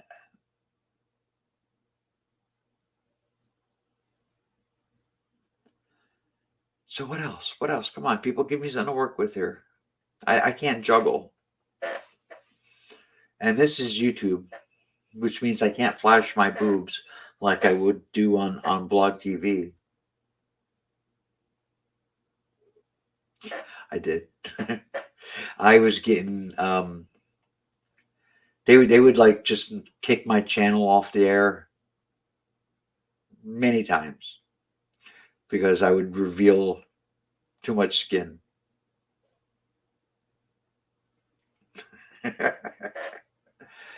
It was a joke. I would expect someone like you to know.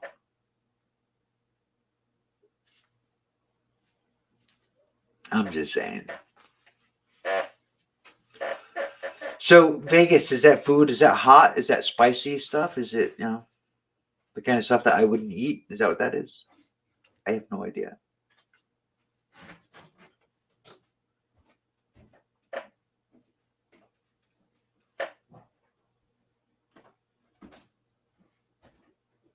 I agree, Soprano. The whole thing about boobs being like taboo, I think is stupid. But whatever. You found an artist called Jelly Roll, and you really like him. Is he rap?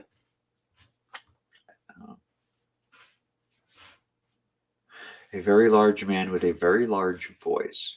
You know who I like? I like Puddles the Clown.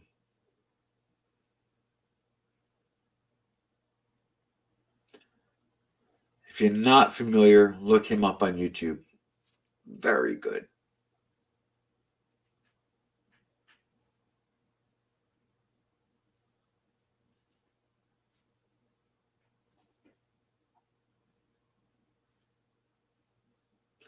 Relax.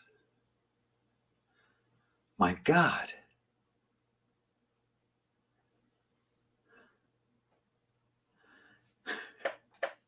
Yes, Puddle's Pity Party. Love it. Love it. That voice, man. Woo.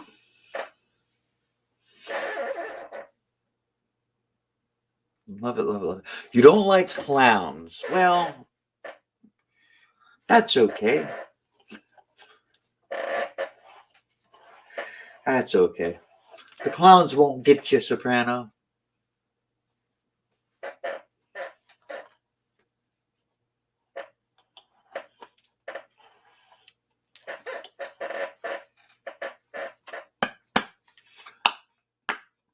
I think it's hilarious that you're in here with Shadow is Gonna Kill You, and I call you Soprano, and none of those is your name. So that's funny to me. I don't know. I just think it's hilarious. Thai food is pretty hot most of the time. Yeah, I know. I know that. That's why I figured that was hot. That's why I asked. Yeah, and I would not eat it. We have a Thai restaurant near here. We've eaten there once or twice. Definitely once. I don't know if we've been there more than that though. We might have. And it was all right. But again, I didn't get anything that was really spicy, so because I don't do the heat. Yeah, Soprano, I know it's not your real name. That's what I said though.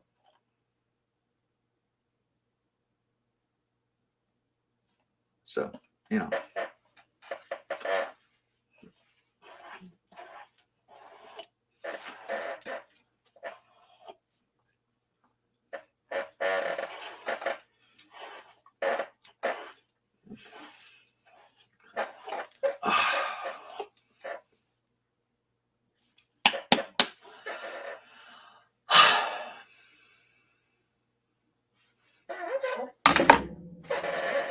You got 4 people watching, which means people bailed on me, and it's your fault, guys. I blame you.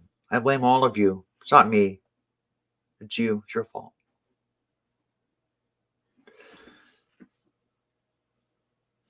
I did know. Are you sure about that? Let me check. Where am I going? Oh shit, I did. Oh damn. See that? I don't know what I'm doing. It is your fault. Thank you. You're heating some pomegranate tea. Okay. I was actually going to go upstairs and grab a candy bar and some soda. Because why not?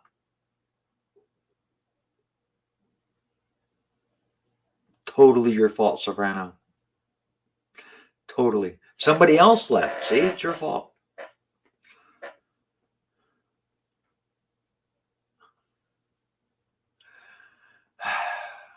What are we going to do with you? I don't know. I know that I don't know a whole lot. That's what I know.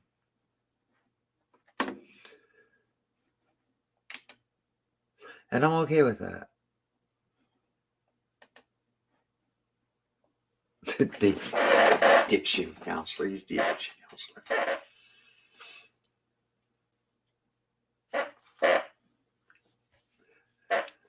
I think that's going to stick around a while. The addiction counselor.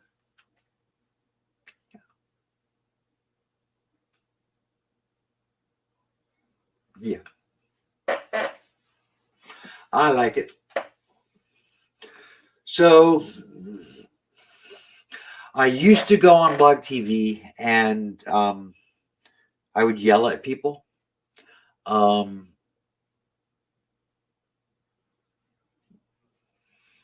all kinds of stuff, I guess. It's addiction counselor. Just, I don't think he specializes in any one particular kind of addiction.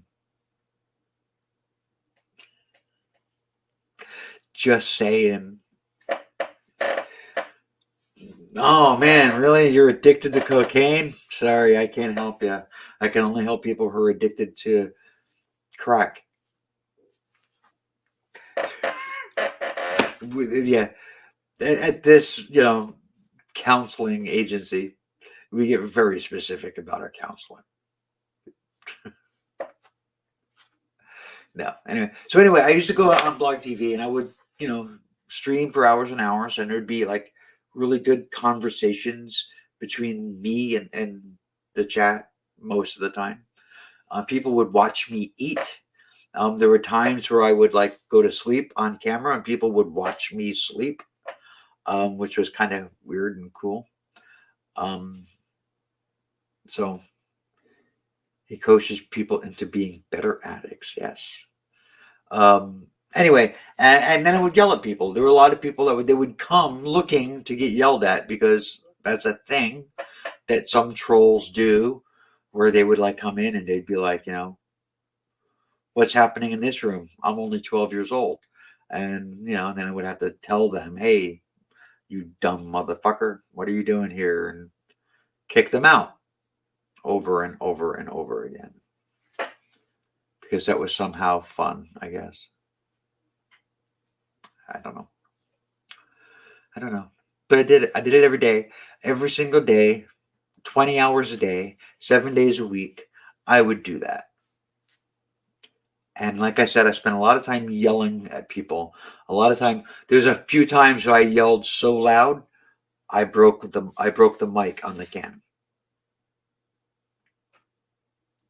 And it's like, and it's one of those things where you're not really mad. It's like this very, very, very like short-lived anger. Fun times trolling on Blog TV, but it's not really mad because it just passes so quickly. So it's just like this burst of fuck you at somebody. Yeah. And people would watch that. And I can't do that anymore. I don't know. I just don't have it in me. I don't know if I mellowed with age. I don't know if it's like the whole dropping of the entire, the dev shell persona. I don't know. But I can't really do that anymore. And watch this. Boom. Hello. Hi, how are you? I didn't realize that without like a titty show that you'd be boring. I was like, I gotta fucking see Raven. Do you see the steam coming off of my cup? Can you see it? Is there any no steam at all? No. I can see the steam. Just trust me that it's hot, right? And Okay. This is Jocko White Tea. Now, I might not agree with all the politics of this guy because okay.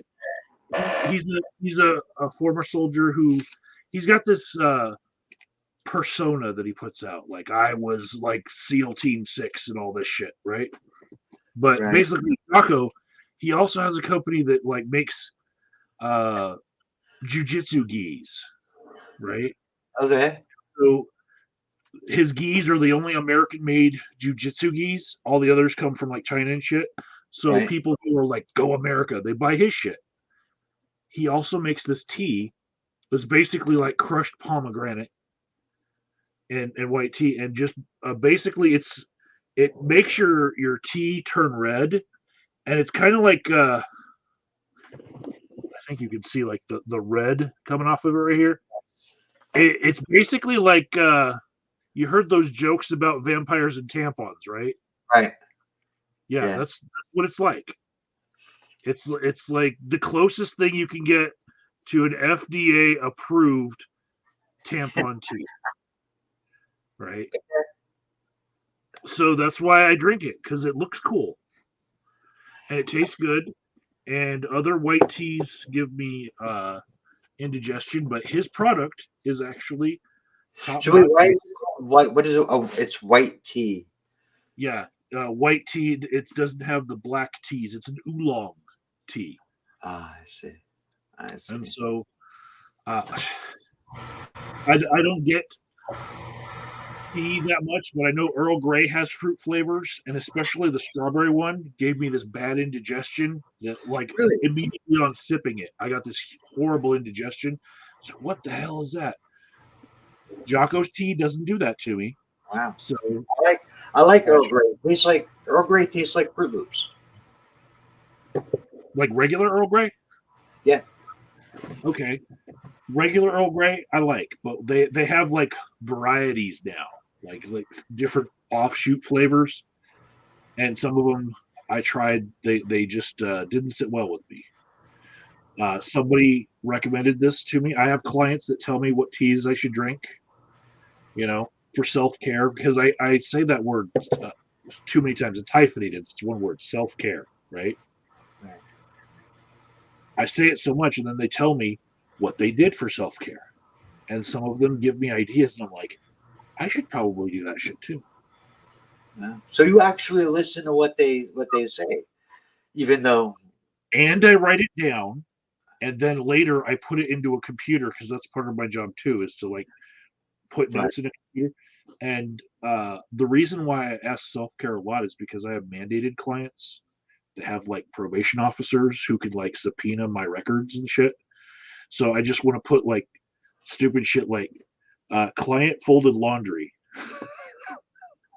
Like just to differentiate. Like I'll put like the general thing that the group did, but then everybody's individual note will get like something that makes it different, so that they can tell that I was actually listening to them. But it's Right. like shit that will not You get. want to show that you are a caring and effective addiction counselor. Also, insurance companies like notes to be differentiated, but also I'm trying to fill the notes with things that will not get my clients in trouble, because I figure as a therapist, it's not my job to be an extension of law enforcement. So Makes sense. it doesn't help me when my clients have a criminal record or extra charges, because I'm trying to get them like off drugs and into a good paying job and their own apartment, maybe, good life, right? Right. Those POs do not help me. I don't like talking to them. I don't like them reading my notes. And if they do, they're just going to get a whole bunch of self care. Folded laundry, right? Mm-hmm. And so I get all these wonderful ideas about things that I should do, like pomegranate tea. I also had a recommendation of some chocolate tea, and that chocolate tea did the same thing to the indigestion. Really? And I was upset because I was like, "Ooh, they have chocolate tea." Yeah, that sounds good. Yeah, it didn't work well with me. So maybe it was just the brand, but Maybe you made it wrong.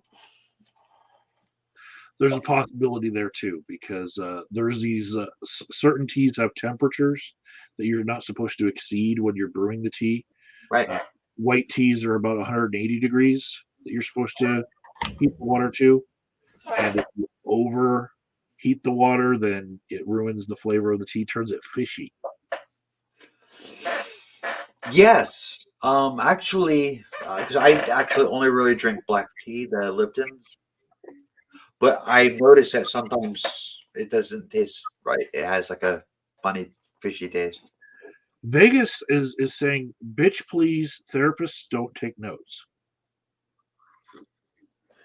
I'm not going to show you what was actually written on these things, but seriously, every time I do a group, I put another blank piece of paper and I draw out what the group looked like, as far as like what it looked on the screen to me, like who's in the group, and like where they were. So you do the Brady Bunch, Like Zoom thing, right? right? So I draw it, and Do the then diagram. that helps me remember like who said what and everything, and like I write what they did. for self-care in the past week, and then at the end I asked them what they're gonna do. And so, like, no matter what else the whole other session was about, that shit, most of it I don't write down because that's part of the process, and I don't want the fucking POs to know. Right, and that sounds like the counseling part of the process. But Yeah. where's the addiction part of the process? If anybody tells me how many days it's been since they last used, I'll write that shit down because that's pertinent to the next counselor working with them. But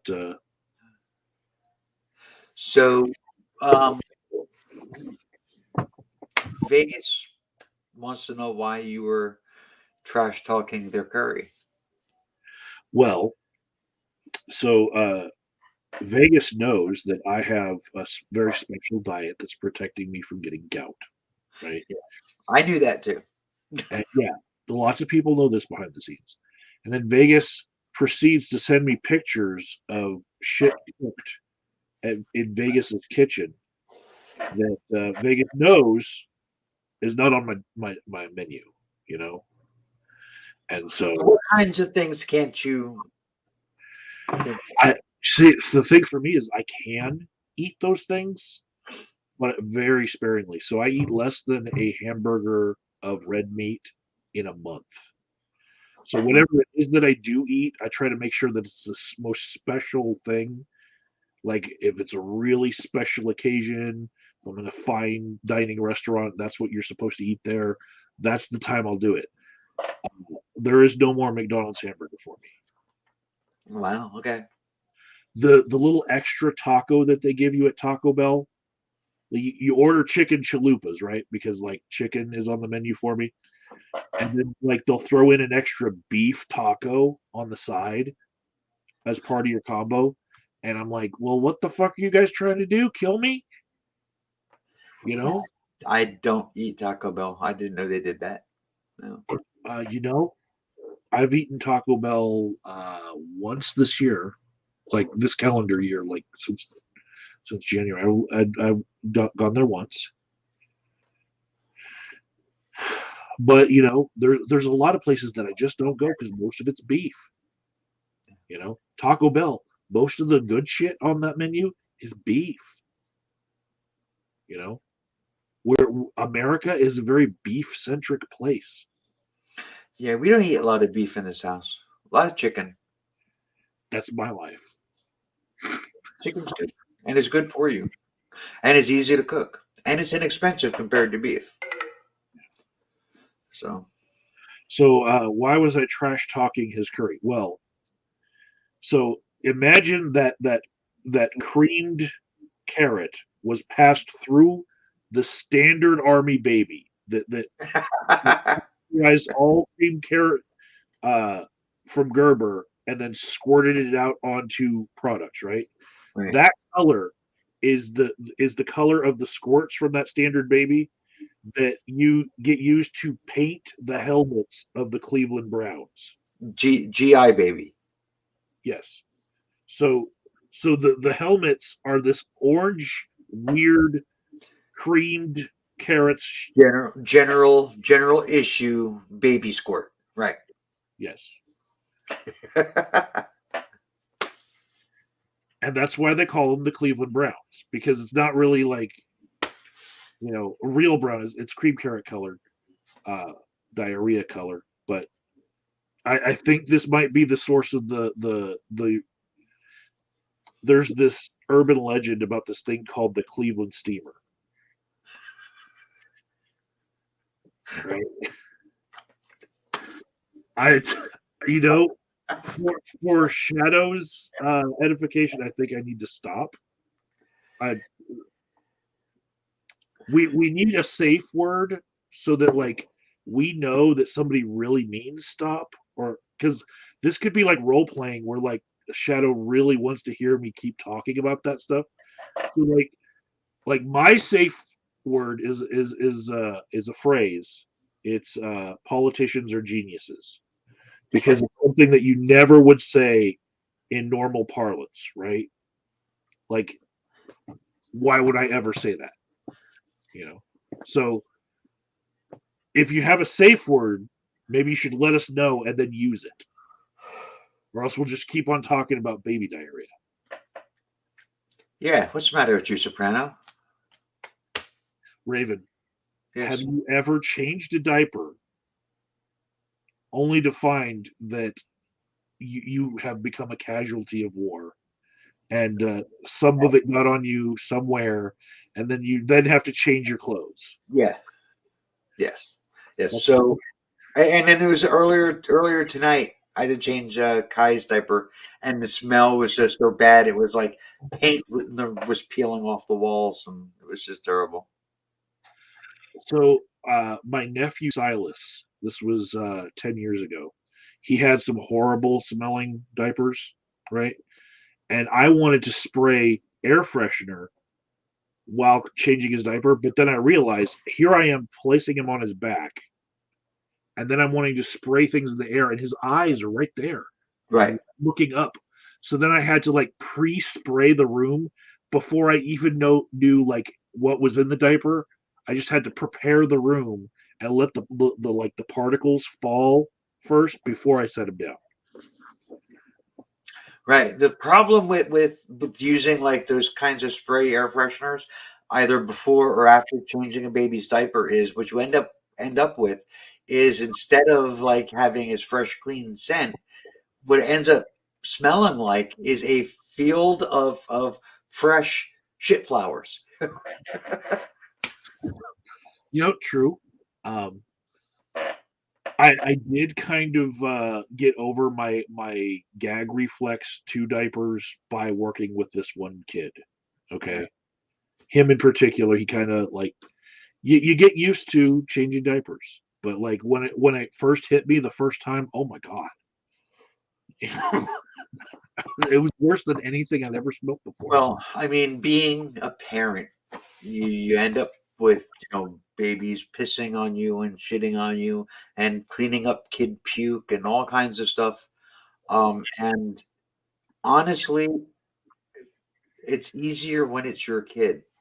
Um, I don't know exactly how that works, but I would hope that there was some sort of biological mechanism that your own kid doesn't stink to you, because then it would, oh no, it's awful. tossing your kid out in the field. It's awful. But it's I think it's easier to tolerate when it's your own kid. I don't know anything about Jelly Roll music, and I don't know if I want to know.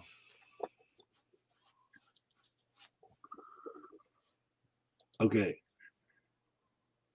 Yeah. I was, I'm going to say that I'm probably quick to judge the Jelly Roll music. Maybe I need to listen to more of it before I get as vehemently opposed to it as I was. So I'll go ahead and admit that, All right, later, Soprano. later Soprano. Yeah, Shadow left. It's So what I'm going to send to you now is an image, right? It's a very, very simple image. That is the image of the football helmet of the Cleveland Browns, because I know that you're not familiar with the Cleveland Browns uniform, but it looks like the same color as baby diarrhea. yeah, you see, their helmets are not brown like their name. Right. Their helmets are actually like cream carrot went through baby. See what I'm saying? Wrong. Like seriously, like it's like it's an orange with like a tint of brown, like the baby was given laxatives. It's so But wrong. quick, it just got like a hint of dark brown in the orange, like pumpkin, like an off pumpkin color. So wrong. Yeah. So I will tell you what had me messed up earlier. And these are thoughts about the whole world, not just me. I feel like part of the world that's shit on right now. This is what happened. I did not put an offer on my house. I asked my real estate agent to show me a particular house that was within my price range that Right. I am pre-qualified for to go shopping with, right? Right. And I stayed well under the maximum of my price range because I want to get something. I don't want to like, be house poor or anything. So I'm like, I lowered what I'm actually able to do to like, just lower my standards to this place. And I was like, this place looks cute. And I want to go see it. I want to walk in there and I want to see if those French doors on the inside look as good to me on the, in person as they were in the picture.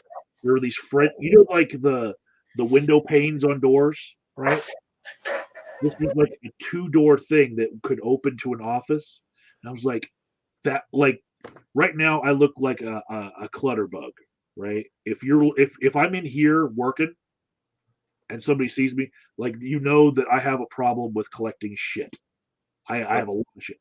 So this house had these two glass pane doors with like lots of different like little windows on them, and they would open up to this office, and I was like, that's the perfect backdrop.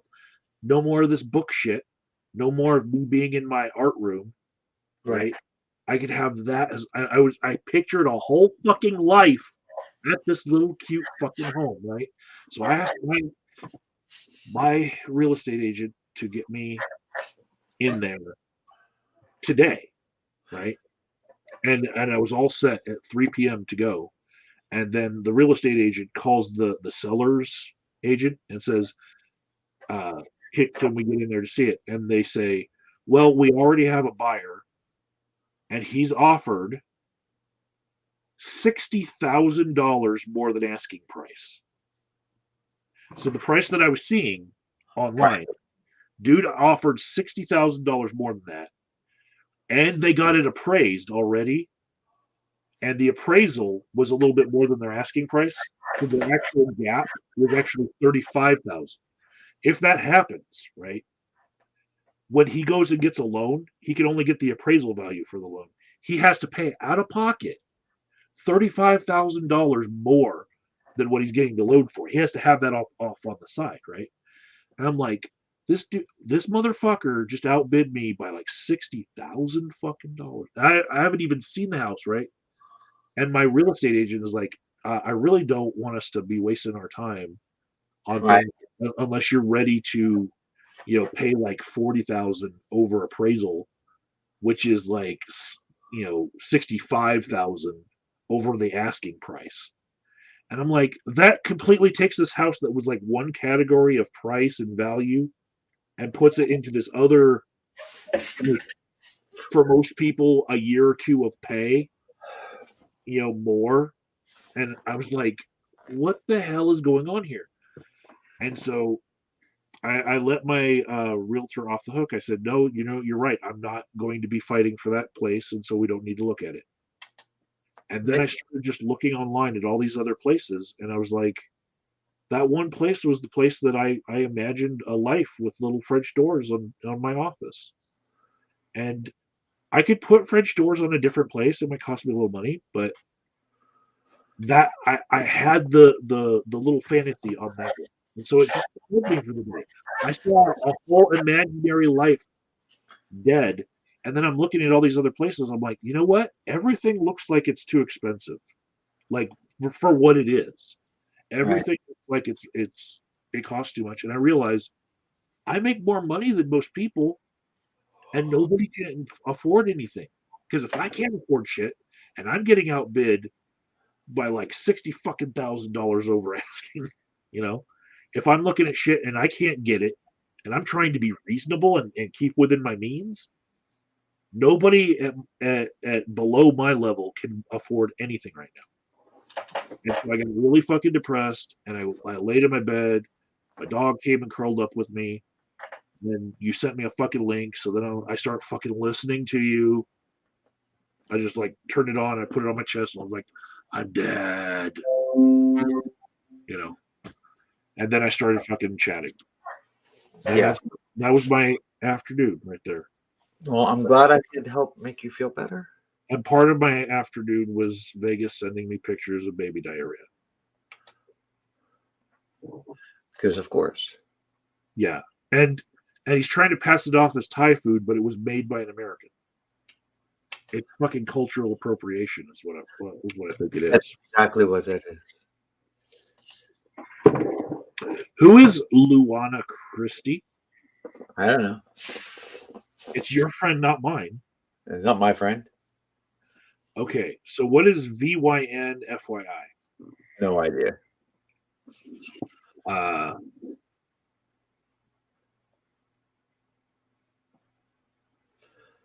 No idea what that is.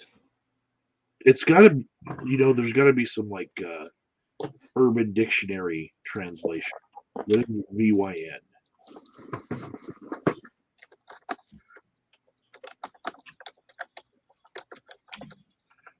I'm going to find out that it's some sort of furry porn.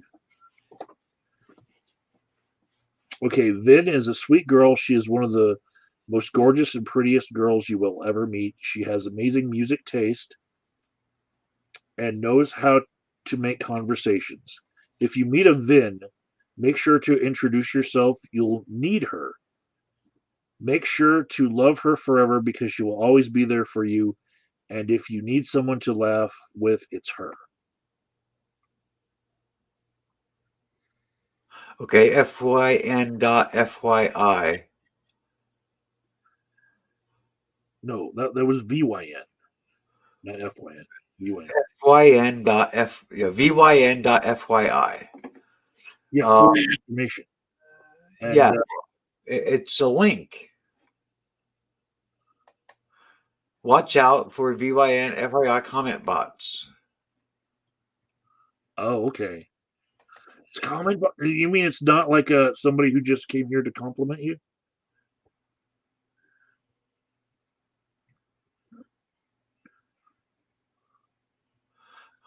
The channel. Another alternate here is Vin is a name for hot non-binary folks who decide they want a short but sexy name. That's one of the definitions. And one of the other ones is pussy eater. I don't think you should ever really use the Urban Dictionary as like a definitive resource for what words mean. Yeah, it's Context matters. it's questionable at best. And who is my dog got shaved today? Long time viewer, actually.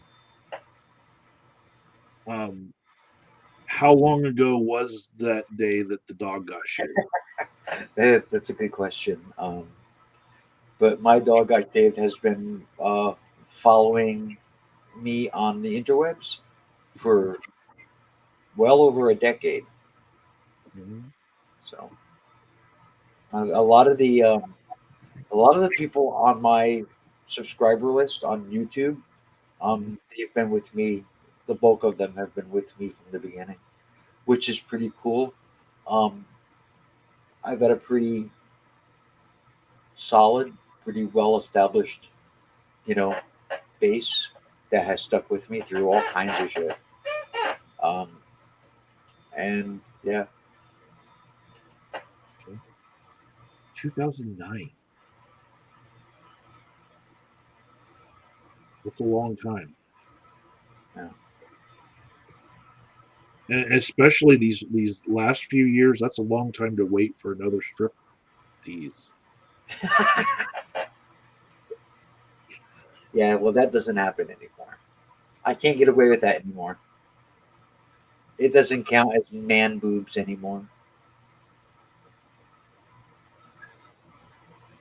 I just had like a flash of genius, I think.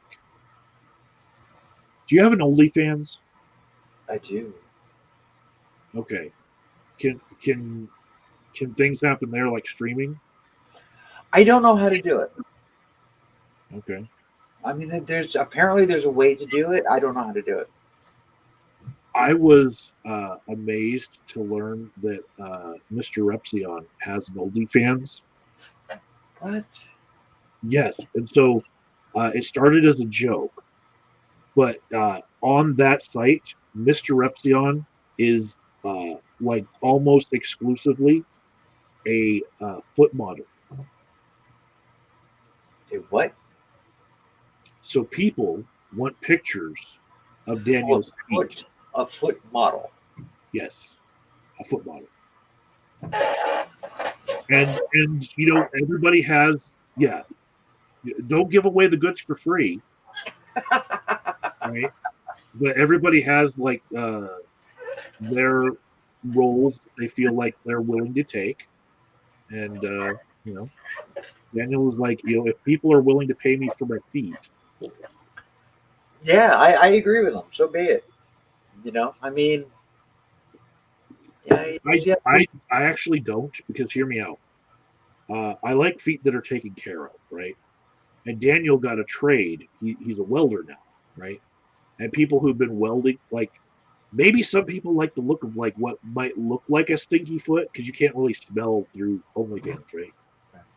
But to me, like I would like a manicured look, not like a rough, like I've been wearing work boots all day for days on end welding look, you know. Yeah, I get it. I want to see some painted toes, like the toenails, you know. That makes sense too. Yeah, the candy apple red that has like the clear coat on the top, you know. Okay. You know what I'm talking about? Yeah, The real classy ladies. like hot rod red. Yes. Yes. Fire truck red. Yeah. Yeah. With some gold trim. Where you been?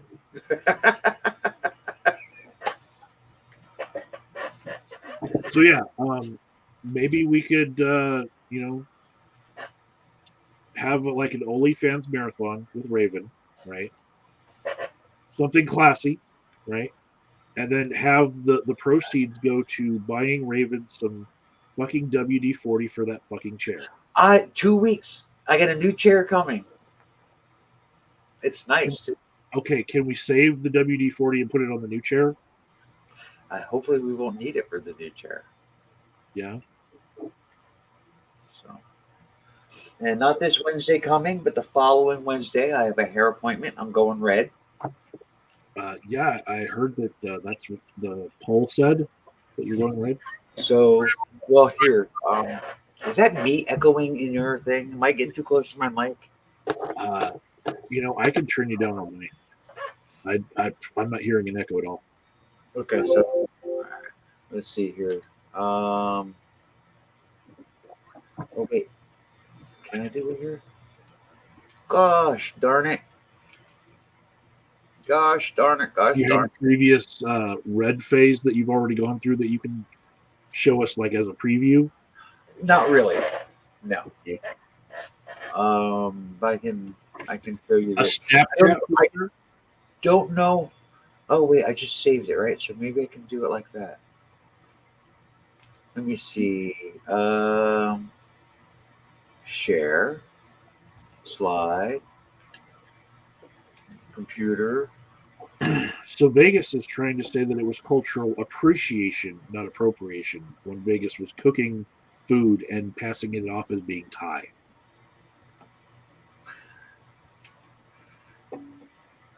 Hang on a second. I'll show you. I don't know if you can. I don't know if you can do it over there, but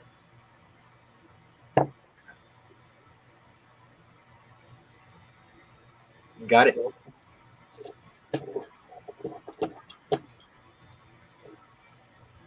Okay, that's you with red hair. Yeah, yeah. That's done through FaceApp. Okay, there's a So- filter there that you can just go Change through. hair color, right? And because I wanted to see how it would look, so Yeah.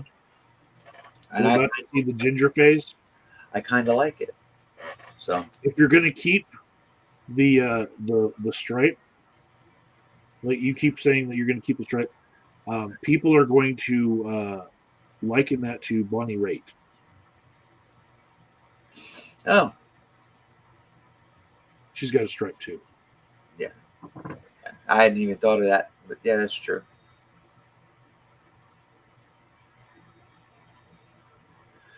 Vegas thinks that I'm a scrub handyman. You know Yes. what? I see. So, do you know how to share that picture, that screen, that picture? I blew it up on my screen, and then I tried to do a share screen here, and then picked which monitor I'm sharing. There should be something in the bottom that you have to select now. Right there. And now everybody can see my screen. Yes. Thank goodness I was not looking at porn. So none of those tabs are porn tabs. So Awesome. there you go. There, Because, yeah. people who are watching, the 5 of you who are watching, just let me know what you think. Oh, wait. That Oh yeah, is Vegas's cooking right there. yeah. And that is the helm. That's not a very good brown color, is it? Anyways, that's the color. Where you know what? Shadow left and does not now get to see the The baby diarrhea. yeah with chunks. Okay, I removed it now. Um.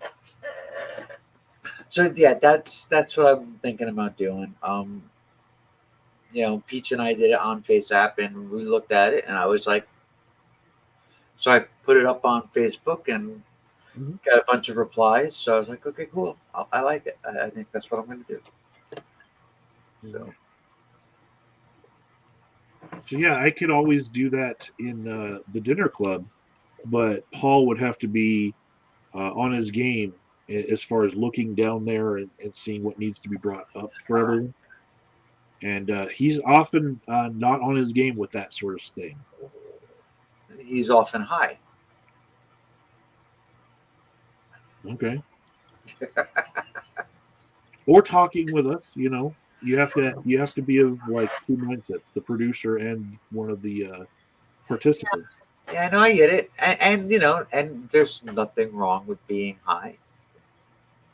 So Vegas says that he was told that gingers have no souls, and well, I'm here to tell you that is not true. Gingers get a freckle for every soul they steal. there you go. I like that.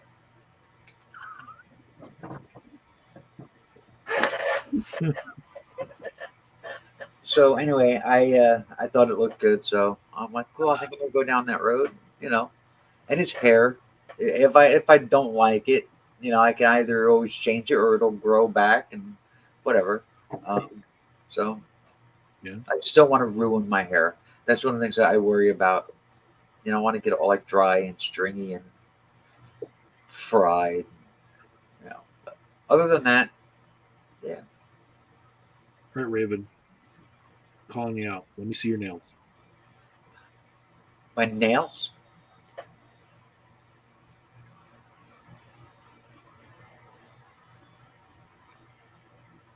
Have you been chewing on them?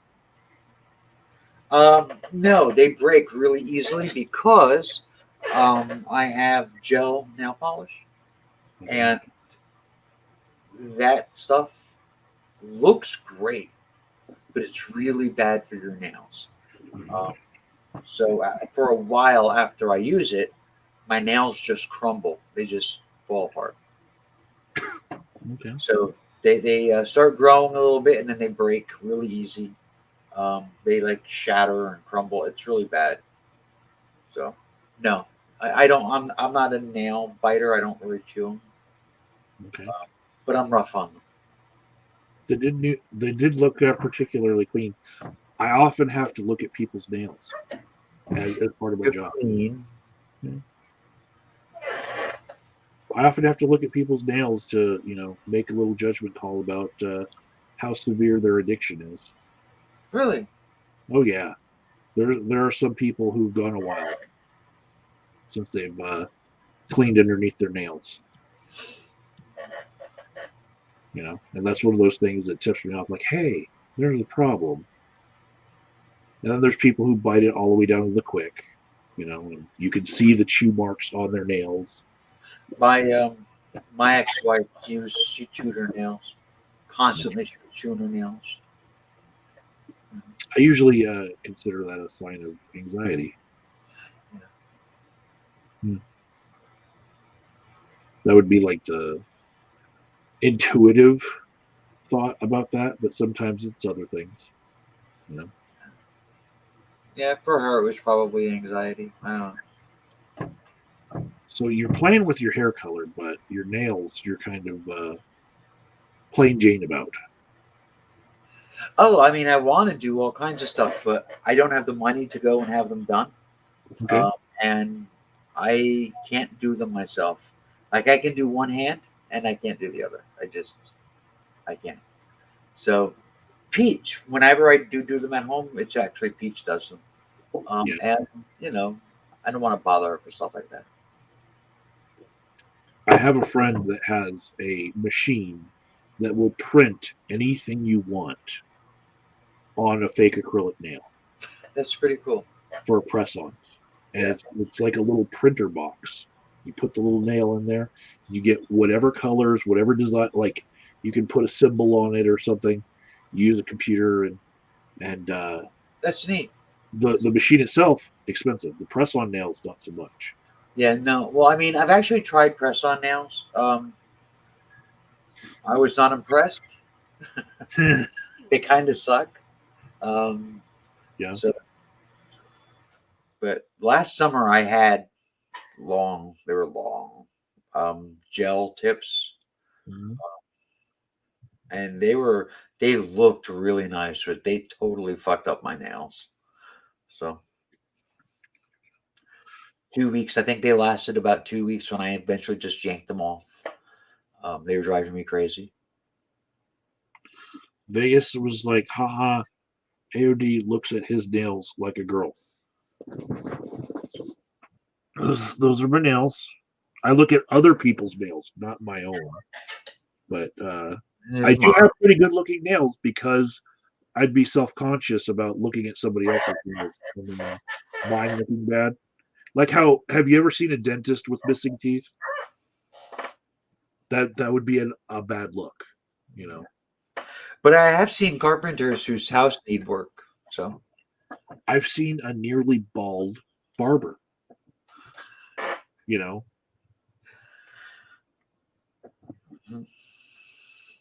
and I've seen bartenders who are alcoholics. Yeah, and a lot of the wait staff too. Yeah. They're my clients. Yeah. Yeah. Yeah. That's the third biggest source of clients for me. Is Well, I mean, we call it the service industry, but it's like restaurants and bars that serve alcohol. right. But I mean, bartenders in general, they end up with all kinds of fucking problems from listening to everybody else's problems. Yes. Same thing with barbers and hairstylists. We call them therapists. They're taking on the vicarious trauma of everyone who's talking to them, and they've never been trained on how to deal with how to listen to people's bullshit and not take it home with you. Yeah. Yeah. It's a big problem with bartenders and hairstylists. Yeah. Mhm. But I mean, bartenders though, I mean, they've got a ready supply of, self medication for them. So Yeah, you know, they've they also drown, got that they ready drown supply. other people's sorrows with booze. Yeah, they got that ready supply of truth serum for everyone to be drinking and then sharing every little bit of their lives with them. Yeah. I mean, I've never had that kind of a thing with a bar. I mean, because I don't really do a whole lot of bar going. When I was younger, yeah, but I never had that whole thing where I talk to the bartender. I've seen people do it. Yeah, I had friends who were bartenders and would talk about people who do it. Um, uh, yeah, whatever. I never remember going to a bar with the express desire just to get fucked up until I went to Korea. Because as a soldier in Korea, there's like nothing to do because your life is basically on pause for a year while you're in a different country. So you just want the time to pass quicker, and you go to the bar and get fucked. Majority of the times that I had gone to a bar at any stage of my life, the vast majority of the time was to get laid. Ah, It doesn't make sense to me to go to those places if you're not looking to get laid. I didn't do that while I was in Korea because I was a racist. Oh, okay. Uh, when you're in a country and you don't find the people there attractive because you just don't have a taste for other cultures' women because you're a racist and you've been raised that way. That's what I was. So like, while I was there, I couldn't really appreciate everything that country had to offer. Maybe now I would see it differently, but yeah, I would never date somebody from that country because I couldn't understand them and because I was racist. Wow. People like openly admitting that shit now. It's awesome. I've been a racist. I was raised as a kid to be a racist. Wow. Yeah. But, Well, I mean, so was I. It's something like, since I've been with Peach, there's been a lot of things where it's come up a couple of times, and I've talked about it openly about having to like reevaluate certain things that, certain views that I've had. Um, and I find myself, it's a lot less often now, but I find myself still finding beliefs that I've held on to for a long time and realizing, wow, that's utter bullshit. Um, it happens, I think, if you're honest with yourself, um, and you're willing to yeah. investigate. You know what I mean? I don't think I ever, growing up, met anyone quite like Peach. But and I don't mean to invalidate any part of her blackness, but growing up, I had the Cosby Show, and there was Felicia Rashad was like Mrs. Cosby on the show. Right. She looked to me not like any other black person that I'd seen. She looked like like the white features with just dark skin. Right. And I see Peach as very much the same way as having appeal to a broad audience of people who would find her attractive. You Right. know? But yeah, I don't think that growing up I saw anyone quite like her. Yeah, well, she is very light skinned though, too. Yeah, and I was in South Central LA for a lot of that time too. But like most people that I saw were like first or second generation of whatever they were, you know. And I was right next to an entire apartment complex full of Cambodian refugees. So Okay. in my elementary school, there was a lot like half Cambodian, and white people were a minority there. A lot of other people, but like not a lot of mixing because Yeah, I grew up. There was one black kid in the high school that I went to. I had more than that. But in my high school, there was a military installation next door where all the kids on that installation went to my high school. There was one black kid, and there were two Mexicans. Um, there were a couple of Asian kids. Probably more Asian than anything else. Yeah, definitely more Asian. Um, you know, but it was, yeah. That's I talk about like where I live now. It's the same town that I grew up in, and I call it the Great White North because that's what it is. Yeah, um, it's very white. So not having a whole lot of interactions with anyone really of color, very few minorities. I didn't know shit. You know, but you learn. Yeah. As a kid, the most racist things I saw. One was a game of like tag. But at the time, there was this movie Ghostbusters that was in theaters, right?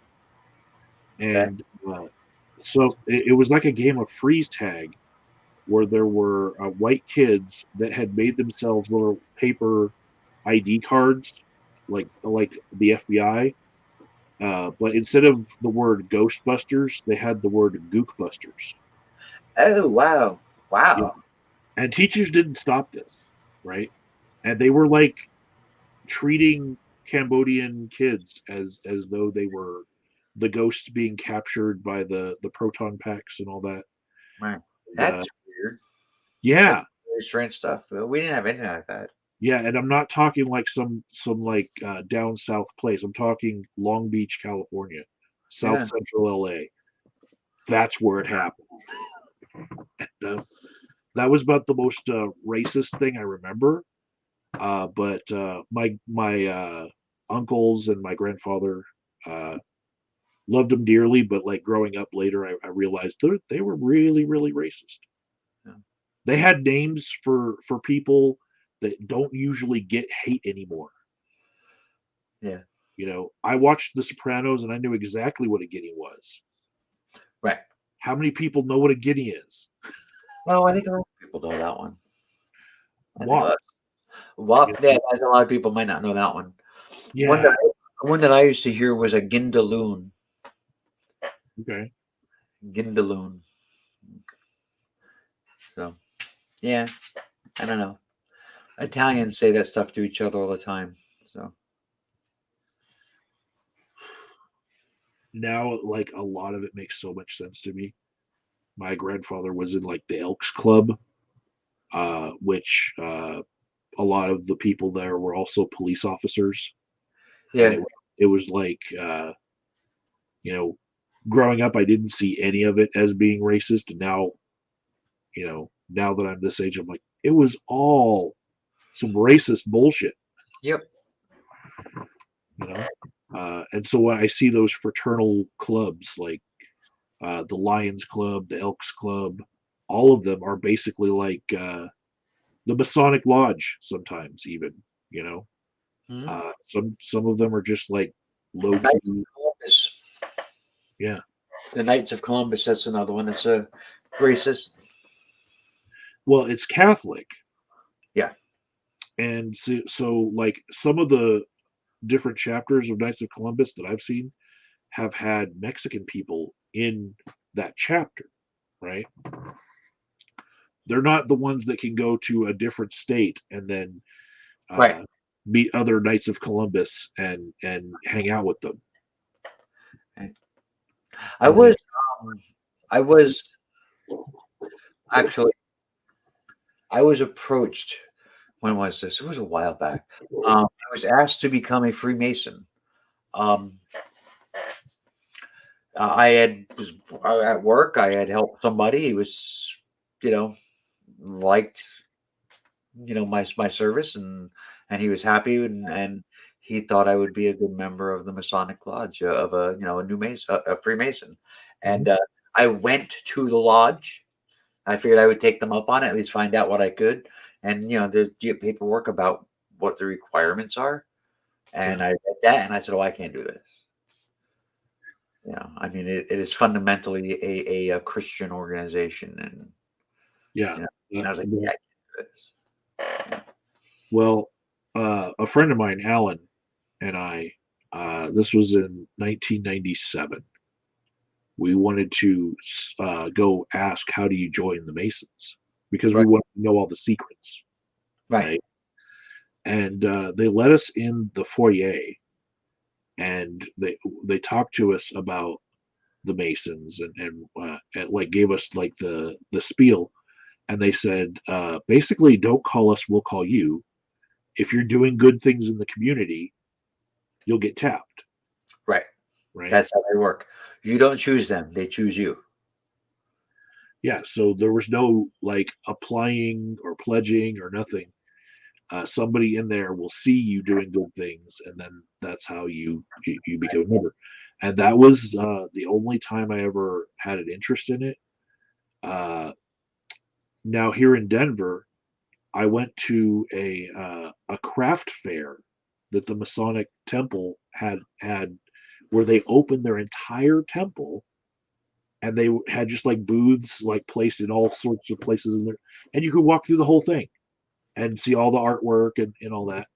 Um, and so I went to that. I was like, this is completely different than that other one that Ellen and I went to in Seattle, where they were all secretive and wouldn't let you pass the foyer. Times have changed. I went to a Scottish Rite Temple in Milwaukee for a wrestling show. They had set up a wrestling ring, and it was like one of those lower promotions that do like bingo halls and stuff like that. And I got to see that Scottish Rite Temple just because I bought tickets to a little wrestling match for my little brother in the Big Brothers program. Well, the Freemasons are pretty cool as far as the way they operate. And I mean, because they tapped me, they I had paperwork, stuff I had to read, stuff that I had to agree to if I wanted to continue. Then there's steps and there's levels like Scientology. The further level you get, the more you get to know. More of the secrets they let you in on. But the biggest thing, the biggest selling feature was basically, if you need something, we'll help you. It was just like, it's just brothers helping brothers. And if you end up in trouble, we can help. If you end up needing help with just a thing in the world, we are there. And you're expected to do that with them also. So it goes the other way. And it was just like, okay, so it's just this whole, network of people that may not even know each other at all, but because you have, the membership in the club, if they can help you make something go away, they will. Yeah. And I'm like, that's pretty neat. That's a neat thing. I have seen it work even with my job, where people have gotten DUIs and gotten less of a punishment. Yeah. Because of membership in that fraternity. Yeah. And I wanted to do it. I was just like, this sounds great. And I was like, but, at the time I was identifying as gay, even though not really outwardly, really, but I mean, that's where my mind was. And I was, at that point, pretty uncertain of anything religious. Um, I wasn't calling myself an atheist yet, but I didn't believe. Mm-hmm. And, I'm looking at the paperwork that they gave me and I'm like, I can't do this. I can't do this. I am not a religious person and I don't think they're gay friendly. Like I can't do this. So I ended up walking away. But I wanted to. I wanted to do it. So After that encounter, I never really wanted to join them because I didn't see the purpose in my life. right. A very big reason was I kept getting pushed around by the army like every year in a new place. So if you have to prove yourself to every place that you go, you start to not care about proving yourself to people. Yeah.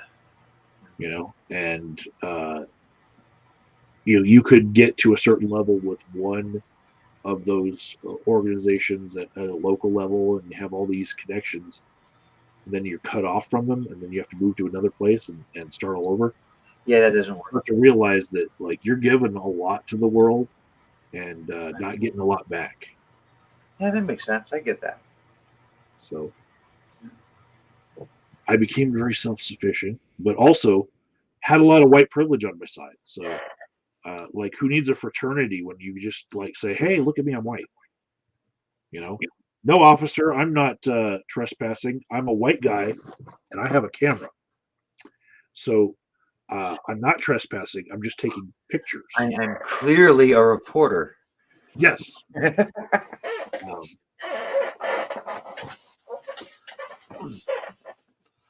Or no, officer, I'm not trespassing. I'm a white guy and I thought I saw a stray dog and I was trying to like get it to come to me. You know, No, it's, because it's I stopped my car and just got out and tried to, because I saw the dog went around there, and it's I don't want the dog to run out in the traffic anymore. it's soup for my family. Yeah, these soup cans, these aren't weapons. These are soup It's for my soup for family. my family. Yeah. But yeah, I've gotten by on that. I'm gonna say between 2015 and 2019, being a tall white guy, especially like male and big and white, that's what got me employed at Top Dollar in the places that I was working because they wanted a big, imposing white guy. So I was working at Staples, and I was promoted, and they sent me to a different store. And the store they sent me to, as a member of management, I was now basically the hiring manager in this new store. And the store manager there, my new boss, um, was pretty racist. And he told me how to select employees, people or candidates to hire. And one of the biggest things that he went on was zip code. Oh, okay. He's like, if it's a person from this zip code, don't even bother calling them in for an interview. And I was just like, that's like a major problem. I mean, maybe this one person in this one store, it isn't this huge, massive problem. But if he's doing it, other people are doing it. And that becomes an issue that now these people in that zip code are never going to be able to make their lives better. I worked in a similar situation where I took in uh, there were paper job applications back in the day. We didn't do shit on the internet, right? For all you youngins watching, all two of you. Um, so yeah, but this is gonna get rewatched later by like people in the future, 100 years from now, I'm sure. So like when people turned in paper applications, sometimes they pick them up and then like come back like an hour later and drop them off. When they turn them in, uh, I didn't throw away any of them, right? But anyone who was well dressed, we had a code. We put a little check mark, right? And if they were attractive, we would put a little star next to the check mark. If they were attractive and not dressed well, we just put the star, right? Right. And management would use that basically to make sure that a bunch of hot chicks worked there. Wow. You could still put the same code on a dude, but that would tell management that dude might be able to draw some more, Right. people there. But like anyone who was not attractive, like baseline to the person that they handed the application to, didn't get one of those marks, or if they weren't dressed well. So I'm not patting myself on the back or I'm not conceited. I don't think I'm like all that. I never did. But I used to think that I was like really unattractive, like very, very unattractive. Mhm. It was a very, underlying part of my how I saw myself um, and I dropped that when I was hired at Macy's, um, because I don't know about everywhere, but in the New York area, it was well known that Macy's did not hire unattractive people. Okay. If you go to any Macy's, at least in the New York area, you won't find any ugly people working there. They hire attractive people. It's a requirement. So when I got hired at Macy's to work in the ladies' shoe department, I was just like, as a salesperson for ladies' shoes in Macy's, oh yeah, they think I'm good looking. Okay. Because that's their thing. You're dealing with the public, and you're selling. Yeah. A sales position. You have to have a certain look, and if you don't have that look, they're not going to hire you. They want people who are going to churn dollars, and attractive people make more money. Yeah. I actually, in other areas of life, have had a bias against attractive people for that reason. Like if I'm going into a car dealership and nobody's already come up to me, and I go walk in and I see 6 people at desks, I'm looking for the guy that looks like Drew Carey. Right. You know, the guy who doesn't get as much attention. I want him to tell me about a car. I especially do not want a well manicured woman telling me, that this one has 2 cup holders. Right. I don't need that. What I need is, utility in a truck that's going to, fit, check all the boxes that I came in here to talk about. I don't need to be flirted with by somebody who really does probably has someone at home for one, and really is not attracted to me at all. Anyway, they're just trying to get the sale. I don't need that bullshit in my life, and so I'm looking for Drew Carey to sell me a car. Makes sense. Uh, It makes sense. I mean, when you first said that you had a bias against attractive people, I mean that's a thing that's out there. I mean, I not just for like specific purposes, just in general. There are people they hate the beautiful people, um, and I get that. I get that, and I'm not one of them, so I'm okay with it. yeah. Yeah. I wouldn't say that I hate them, but I feel like I'm more in touch with my own biases than a lot of people that have gone the same path as me in life. But yeah, I've seen the hatred of For pretty beautiful people. yeah. So do you remember that point in the army where they stopped taking pictures with the promotion packets? Was that a thing when you were in? Yeah.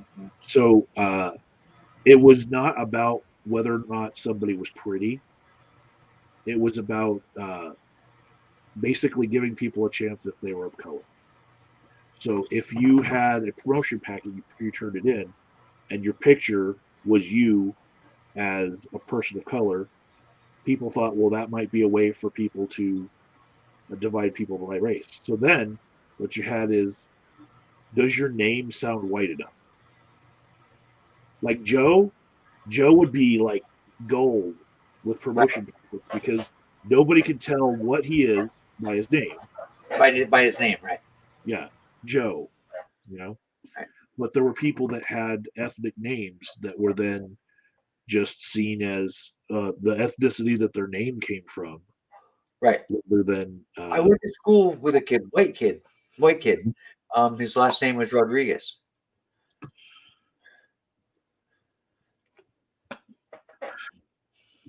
I've seen people from Mexico that are white and with have the last name Rodriguez. Yeah. There are white people in Mexico. Yeah. And so And I mean, talking to him, you would have no idea, yeah, what his ancestry is. It's just the last name is just it doesn't match his face. Put it that way. I saw a lot of white Gonzaleses too. Yeah. Um, Meyer, like Meyer, Right. but I'm pretty sure it's probably Mayer.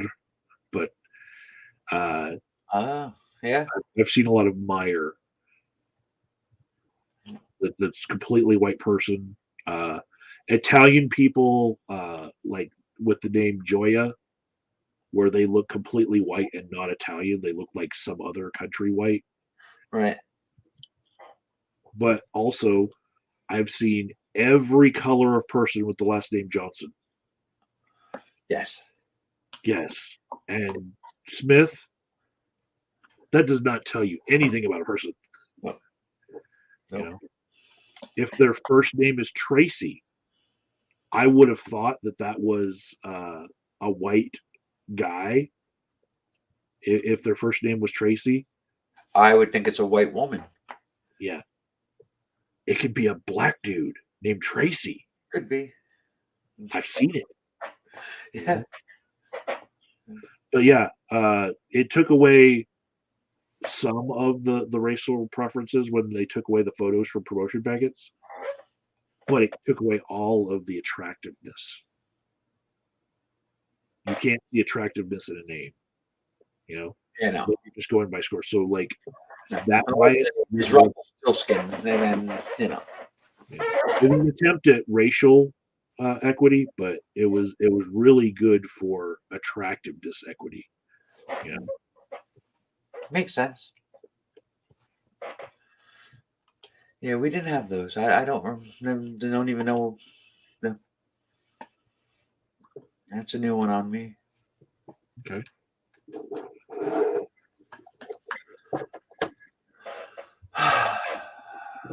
So, are you sure that you're going to be okay with your intercostal muscles? Everything feel better? They so far so good. I wish I knew what caused it.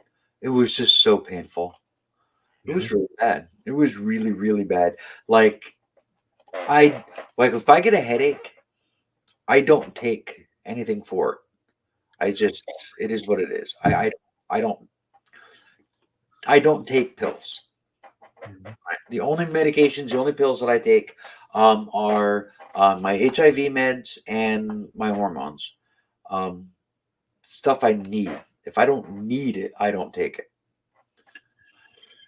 I was, once it was clear to me that I needed to go to the hospital, I was just like, yes, let's get to the hospital. I was ready to call an ambulance, but I had a friend nearby she drove me in. But I was just like, yeah, I'm going to the hospital and give me some, painkillers. I'm ready. Yeah. So if I'm looking for 3 Advil, then I'm in pain. You don't even like taking Advil, huh? Yeah, Tylenol, Advil, aspirin. I don't take any of that stuff now. Okay. And like I said, if I'm taking it, I'm in pain. That's I have reached my limit. Yeah. They used to hand that stuff out like candy in the service. Yeah. Motrin, ibuprofen. Yeah. No, I don't. I don't. I rarely take anything. So, I mean, I don't know. I don't know why. I never did.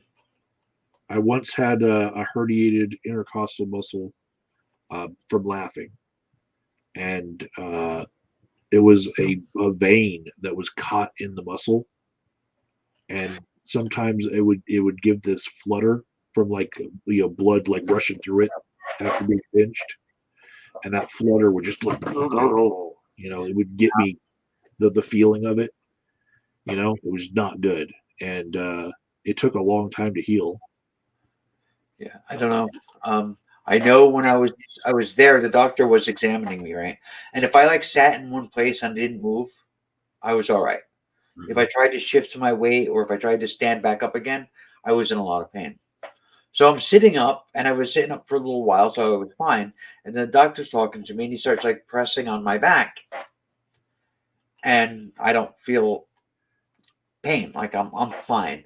He's like, okay, and then he moved me, he shifted me, and I jumped out of my skin. I was just like, oh my god. He's up there. It is. He's like, there it is. He's like, this is definitely muscular. Don't know exactly, what. They wanted to make sure it wasn't my kidneys, so they, took some urine, or I gave them some urine. They didn't take it. I gave it to them. And they were looking for blood, and they was like, yeah, no. You ever had laughter become contagious between you and a friend, where you're looking at them, they're laughing, you're laughing, and you're making each other laugh from laughing? Yeah, that's awful. Yeah, that's what did it to me. That gave me that was that contagious laugh. Like I couldn't laugh for like, or I couldn't not laugh for like a whole hour Right. because someone got It's, with me.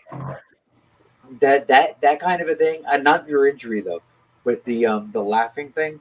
That's like one of the coolest things in the world, and it sucks at the same time because you have no control over it. It's like gets to that point where that's it, you're out of control, and I it's Yeah, I remember running out of work and I was on the outside of the building and I couldn't be in the same room with my friend that had heard the same thing as me. And then when I tried to go back in, it started up again and I had to run back out of the building to get away from him because I just could not be there because it was hurting. yeah, that's funny. Yeah. I was at a boot shine shop on Fort Huachuca and the boss was basically any woman that walked in, he would say that that was his girlfriend. And he had a very long, wiry beard. He looked like a giant dwarf, like from like World of Warcraft. You know, like Okay. big, wiry, long beard. He was really good at shining shoes. And this, I think she was a captain. She came in and she put her boots down and said hi to him and everything. And when he left, when she left, he started talking some very lewd things about her. You know, things that he did to her last week and stuff. And then he described his own beard as a womb broom flavor saver, Uh, right? And when we heard that, he walked out of the room, and me and my best friend were there, shining boots, and we were just like, we were laughing because we knew he had no game whatsoever, and for him to, it was so disgusting, you know, for him to say that, and we were like 16, you know, and like shining these boots, and I'm just giggling. I couldn't say anything to my friend. He couldn't talk to me, and it went on for like an hour, and it started to hurt. You know, wow. that's what happened to me. I like strained a muscle and got a vein caught in it. Wow. Technically, that's a hernia. I got a hernia from laughter. That is hilarious. Yeah. Now I know in my leg I have a what do they call it? An entrapped vein, an entrapped nerve. That sucks. Like it doesn't hurt, but it's numb a lot and it tingles a lot, and it's almost like sciatica, but it's in my leg, and there's not a lot of pain. It's just uncomfortable. And I went to the doctor, and they were like, "Not much can be done about it." And it's like it's from wearing tight clothing or from putting on weight. And I'm like, "Well, I do both." So, yeah, Yeah. I thought that your problem last week was from tight jeans. That yeah, was my go-to explanation for you. yeah, that's what I was thinking. That was one of the reasons why I was just like, "Oh," and I unbuttoned my jeans while we were on air, um, and it didn't work. And I was like, "Okay, that's now that wasn't that. That was it was a mom injury. It was from picking up the kids." So, what are you going to do to pick up your kid less? I'm not really sure what I can do. I mean, we got to make sure this doesn't happen again. Yeah, well, I'm doing my best. That is what it is. You know, I'm not lifting. I'm not lifting them as much as I was, and I'm calling for Beach to help me more. Like two-man lift. Sometimes, yeah. Well, like okay, so the one kid, he's heavy and he's very strong. Kai, he's very strong. I call him Bam Bam because he's very strong. He sounds like because he hits the wall with his palm and he smacks the wall, and it's very loud. It sounds like he's going to go right through the sheetrock. And I wouldn't be surprised if he does that soon because he's very strong. So when he needs a diaper change, it takes two people to change his diaper. Wrestling with him? Yeah. Okay. Yeah. It's very hard. Changing his diaper is very hard. He doesn't cooperate and he fights. It takes a lot of energy and strength to to hold his legs because I have to hold their legs and Yeah. because it's amazing. He's very, very strong. Especially Shadow's not here. You especially don't want to open up a diaper and then have a leg kick down onto the diaper and splat everything everywhere. Well, I mean that's the thing. It's hard to avoid that. Yeah.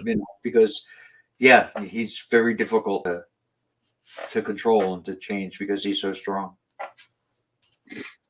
I got pretty good at it. Well, I mean, I thought I was pretty good at it. Damon, we didn't have that issue.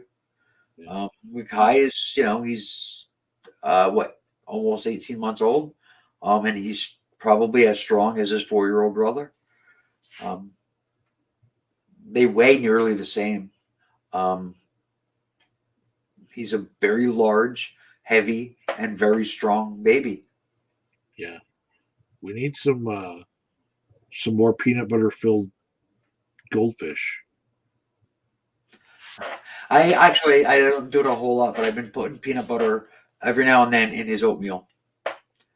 Yeah. He does not like it.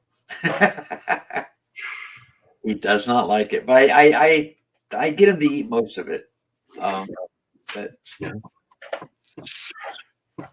yeah, Damon's rough. Yeah, he's rough. He's hard to get food in him. Yeah, I imagine you've tried a lot of variety and nothing's sticking, huh? Yeah. There's a vanilla whey protein shake powder. Yeah, I know. I got to figure out exactly what the best one to buy is. I've been wanting to do that, but I have no idea what to get. Yeah, I feel for him. His little brother's gonna beat him up, but that's never happened in my house. Yeah, well, okay. So the other day, Damon was standing at the foot of the bed. He was on the floor, standing near the foot of the bed, and he was singing and talking and being a little goof. And Kai came into the room and pushed the door and sent Damon flying. He went face first into the foot of the bed. He had a big bruise across here for days. His brother can already kick his ass. We can't be having that. Yeah, no. It's Kids with bruises. Kai is strong. Kai is very, very strong. Like I said, I call him Bam Bam, because he hits everything. He picks stuff up and he hits it. He likes hitting, and he's strong. He's opening things that he shouldn't be able to open. The dishwasher, yeah. No. Drawers. You can open like the dresser drawer. And the kitchen drawers are easy; they roll nice and easy. But like dresser drawers are heavier. He opens them, pulls stuff out. He pulls out clothing. Yeah. That weird look on my face was you saying the word drawer. Like it wasn't a fluke. You said it 3 times that way. I'm like, no, that's Drawer. the way he says it. Yeah. That's the way she says it. Sorry. God damn it. Fuck. Yeah, look at that. I see. Do I get 2? I'm from Jersey. No. I am from Jersey, so leave me alone. It is a weird word though, like with the W in the middle. Yeah, drawer. Yeah. Drawer. It's a draw. I know there's probably words that I say strange. I think I sound like a weatherman. Like if Seth Rogen had a weatherman job. Okay. That's what I hear in my own ears. You don't hear the actual voice of other people. No, well, at the beginning of the broadcast, I didn't have my the volume on the show, the YouTube channel. I didn't have that muted. So about 5 or 6 seconds after I started talking, I heard my voice, and it was very jarring. So I was like, "Oh, I sound You, terrible." you haven't heard like the change in your own voice, have you? I don't think it's changed. No. Okay, well, it has, and you should go back and like compare your old videos to one of your new ones, and it has a bit. I don't hear it. I don't hear it. When I heard myself talking just now, I was just like, "Oh my god, that's awful." Such a masculine, ugly voice. It is what it is. Let me go over to Urban Dictionary and look up the word masculine because you say that word, but I don't think it means what you think it means. Very manly sounding.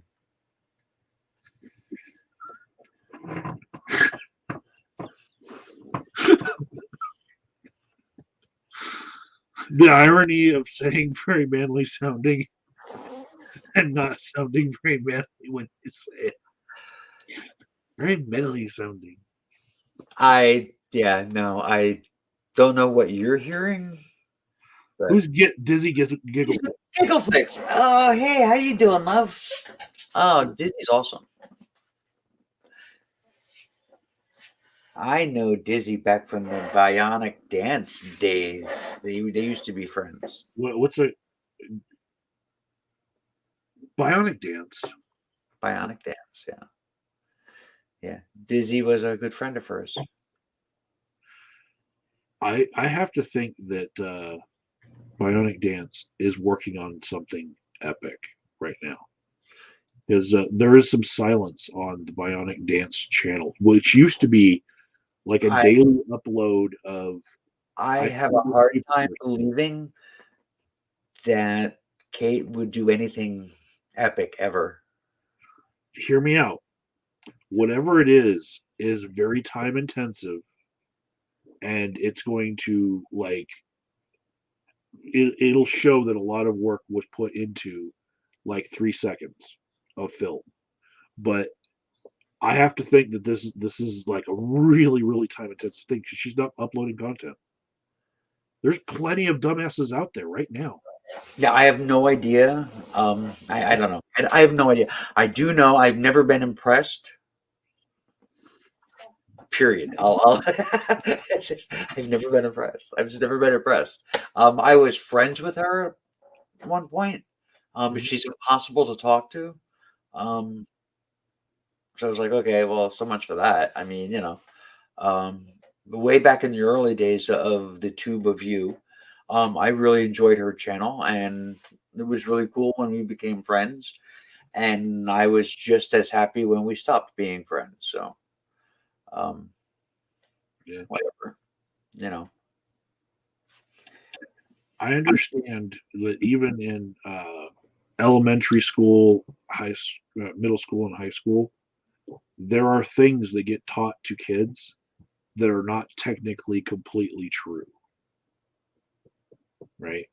That you Right, go into college and you find out, you know, that thing that they taught you in elementary school, well, it doesn't actually work that way, you know? right, Like the primary color wheel that we get taught, you know, the Roy G. Biv thing. right, That's not the actual primary colors that we're seeing, and that the ones that we use in a printer with the cyan and magenta, those are closer to the actual primary colors of the world that it takes to create the full color that people see. So, like when you learn the primary colors in art class, it's not really correct. right, Not you know red, yellow, blue, and then mix colors to make stuff because there's some colors you can't make with that. right, So, in the same way, Bionic Dance is like Atheism 101. right, There are some things that like aren't completely the final end thought that you're going to arrive at with your atheism journey, Right. but All babies are good atheists. elementary school level introduction to atheism, all topics covered, daily interaction kind of person. And the world needs someone like her. It's just not, my cup of tea anymore because I'm not, well, I've been an atheist for longer than 2 years. Right. You Right. know? And I mean, yeah, it's all good, it's all fine or whatever. It's just she's just so hard to talk to. And I mean, it's like, the whole, rocks being atheists, and it's like, well, rocks genuinely lack a belief in God. And so therefore, by that very simple definition, rocks are atheists. Yeah. And But rocks don't believe anything because, well, they're rocks. So all babies are atheist season has to happen every few months so that right. the argument comes up again, because it's a new fight to some new people onto the internet, and hers is the channel where new people arrive, right? And they're going to get all those different topics she's covered. So it's important for people to be introduced to that discussion so that they can learn from all the other interactions that everybody else has had. Right. And then move on. Yeah, And I get that. I can't understand why she didn't over like a whole decade of me knowing her. But now she has not uploaded in like 3 months. She's working on something that's going to be an epic 3 seconds of film. I know it. I maybe. I know she's, some of the animation that she's done, I was never impressed by any of it. And she's like talks about how she's an animator, and it's just like she can do better than I can. Yeah. Right off the bat, right? I mean, I couldn't do I couldn't do it. That doesn't mean that what she does is good. So when she talks about she's an animator, I might not do it because I'm on camera, but in my head, I'm rolling my eyes. So there was this TV show called Captain Power, and it was sold with there were toys that were sold to kids where you had to watch the TV show Captain Power, and your toy could shoot a little laser beam at the screen, and certain colors on the screen would tell your toy if you got like hit by one of the laser beams coming off the screen. It was like a interactive kids TV show to sell you toys, right? Right. Do you remember Captain Power? No. Okay. The animation on it, looking back from today, was very crappy. And I will say that Bionic Dance's animation level far surpasses everything that they had back in the 80s as far as computer generated ability to make these things. Even I'll say the first Simpsons episodes, that look like the Wish version. Yeah, but they were stylistically meant to be that way, though. Yeah, well, those Simpsons animators got a little bit better. Watch the first season of South Park. Same thing. Like the mouths look different when they move and stuff. Right. She's getting better. And I think she surpassed a lot of the things that I saw in the past. Fine. I will give credit where credit is due. And like I said, I mean, she's far better than anything I can do. Still not impressed. And like I said, when she says that she's an animator, in my head, my eyes are rolling. It's just like, okay. One of the things, like I brought up mouths with animation with South Park. One of the things that she, I think, has struggled with was mouth movement to sound, right? I think that's pretty common. It is. And things like the Power Rangers, they were translated into different languages by having the scenes with the actual Power Rangers filmed, and then all the other scenes were like completely different depending on what country it was. Right. So that's how they got around it as far as like translating it.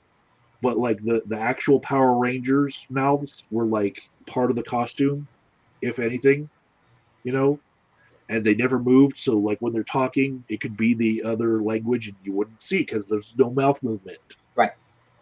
And so some of her animation now that I've seen has incorporated that style into it where like the thing doesn't have moving lips or like The head might bobble a little bit, and that's so you know that person's talking. blinking or something like that, like a Cylon or Kit the talking car had the audio level thing, inside the car.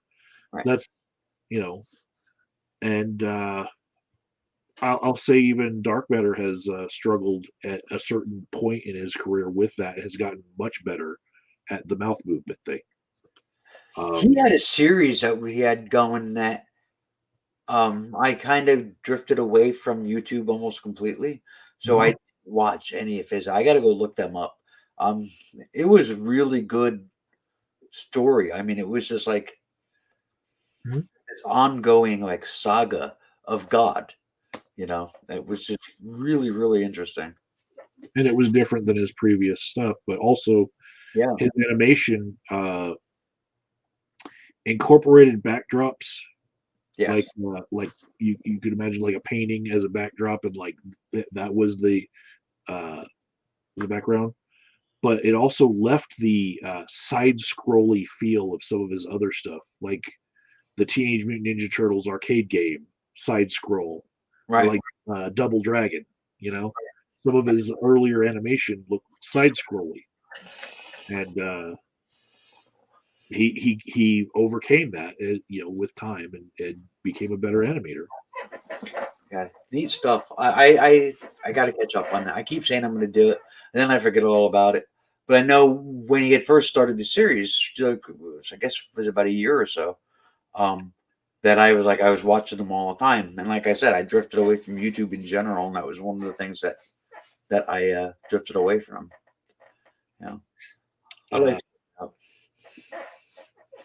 I'd like to think that I've always been around for a little bit, but there are some dramas that I just completely decided I'm going to check out. I don't want to know anything about it. I'm taking a break for this whole drama. So Right. there are certain people that I have no idea what their drama is about. I had someone just try to talk to me about Chris Chan. No clue. Steve McRae. I don't know. People wanted me to get involved in that drama because I coined the term the Great Debate Community, which he created a YouTube channel called that because the term caught on as a popular thing and nobody had used it. I use it as a Nobody used it as a channel name. And then he started a website called that and started saying that he invented it. And then people kept sending him my videos that predated anything he ever did on YouTube where I was saying it. And so and I meant something a little bit different than he did because I didn't use it to just say atheists. Right. And he was kind of using it as a more browbeating term, but the entire drama of it, like it's ongoing. And there's like terms of like 69 IQ is one of them. I guess he meant to say I have a 169 IQ, and in some video he said I have a 69 IQ, which is not very bright. Yeah, no. When the average is 100. But I think he meant to say 169, and I just keep on seeing it in like Discord chats. Oh, Mr. 69 IQ, and I don't know where it happened. I don't know. Drama. There's a whole bunch of people in dramas and stuff. I have no idea what the hell anybody's talking about, and I don't even bother. I never did really like most of the drama stuff. I really didn't. Like there was some stuff. There was that guy. I don't remember his name. He was a Christian. He would make videos where he would rant, and then he would like the end of his video would always be like a flag was behind him and stuff, and he talked about America being a Christian country, and he was like, "Thank you, Christian Americans," and next time, it was stupid shit, and everybody picked on him. Everybody. that kind of stuff I did, until it felt like you were picking on, kids with disabilities, you know, because that's what it was like, you know. Um, but like the dramas, I hated that shit. There is a drama that I'm following right now. It's on TikTok, and it centers around a guy named Lance who is in my hometown here in Denver, right?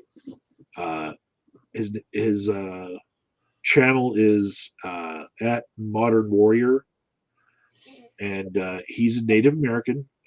He's a Navajo, and he has done some great things as far as teaching about colonizer mindset, and he kind of popularized the term "Hey colonizer" as like the opening for his videos. You're like, "Hey colonizer," you know, Right. and so it's very like jarring if you're not used to looking at yourself from that viewpoint. So I liked like it's like a sledgehammer to the face for some people. Right. Immediately they don't want to be known as like racist or anything, and when he said that, I was like, this guy's onto something. And he taught about a whole bunch of colonizer mindset that people have about Native Americans, and uh, he was looked up to by a lot of people. Turns out that in some back channels, he dated a bunch of girls at the same time and got them to fly out and have sex with him. That's well, one of them is particularly upset. Her name's Chelsea Hart, and now we're talking about like TikTok channels with like millions of followers, right? Okay. She flew out to see him, thinking that she was the only one, right? Okay. And when she found out the next day, looking at TikTok after she flew home after having what she thought was her first of what would be like many visits of just her and Lance together, she saw him dating another person on his TikTok video, and she was very upset. And she has now made the charge that he denied her informed consent because he lied to her that and told her that he was not in another relationship when in fact he was in at least 5 at the same time.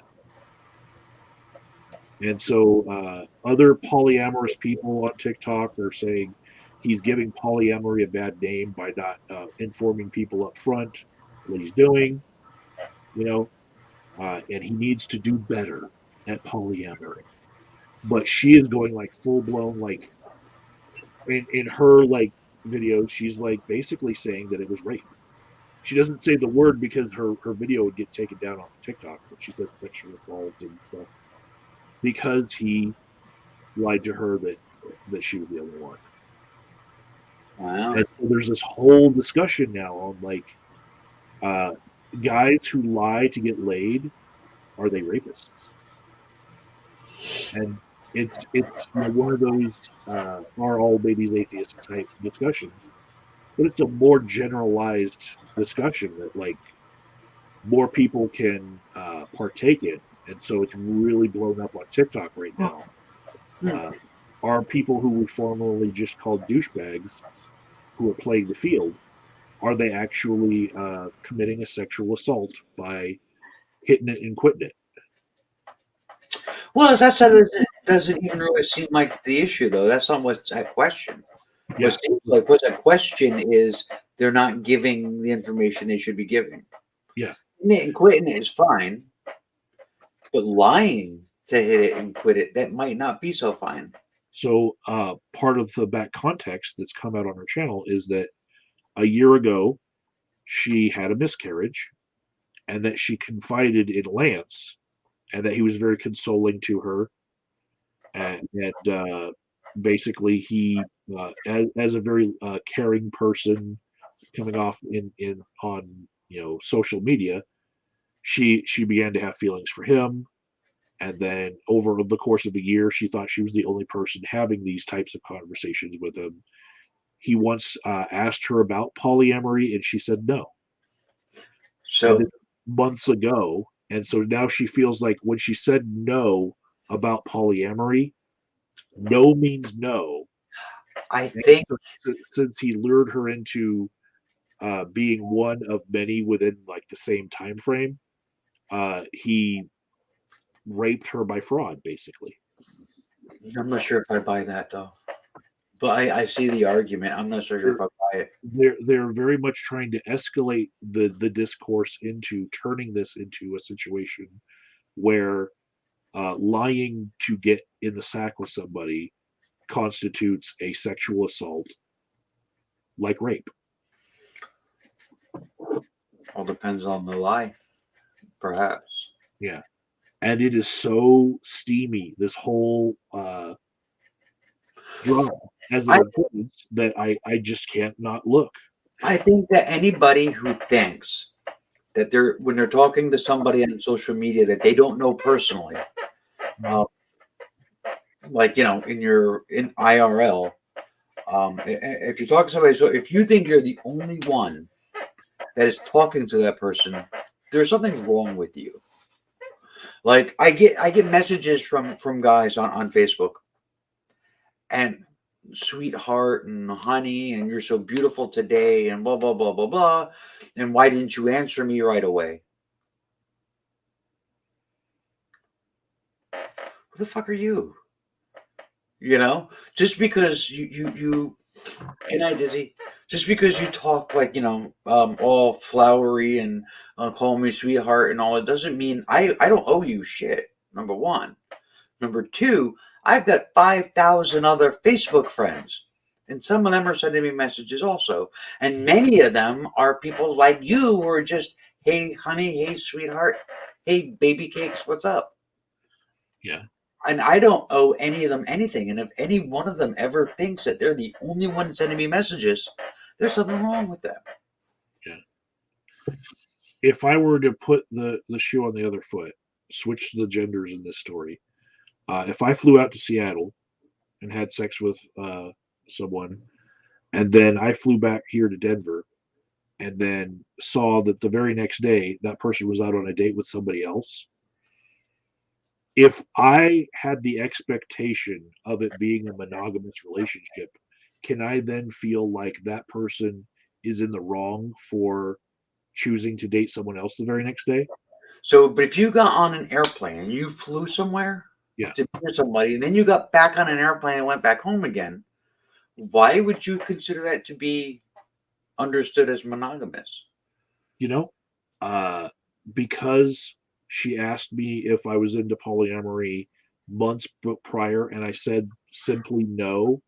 And then I just assumed from It just then on. seems like a really stretched and distorted definition of polyamory, though.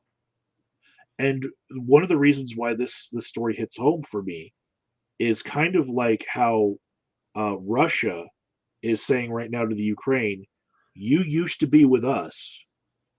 Right? So You therefore you cannot, still you are. cannot have any associations with other people. You can't join their unions. You Right. have to come back to us. Right. But so that It's an abusive ex.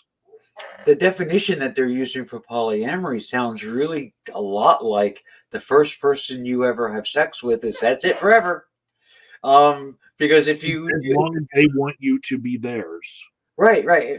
If you ever sleep with anybody else ever again, you have now, forced everyone you ever had sex with to be part of a polyamorous relationship.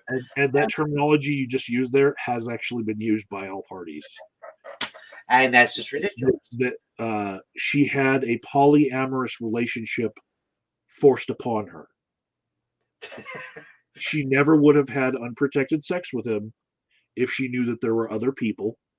She thought she was the only one, and that's why she gave him access. So I mean, not to slut shame anybody. I mean, but I mean the person that she had gotten pregnant by and had the miscarriage with, would she have used protection with him if she knew that? Do you know what I'm saying? I mean, she obviously you know, wasn't in the habit of using protection. Yeah. Well, maybe serial monogamy where you get tested for STIs in between. If I'm understanding the context of everything else she said, is what she meant by all of this serial monogamy, where you make sure that you didn't take any baggage with you into the next relationship without disclosing it, stuff like that. And so she But felt why? like But there were why? other people involved with him within Why enough is time that she could have caught something. why is there an assumption that having sex with somebody once constitutes a relationship?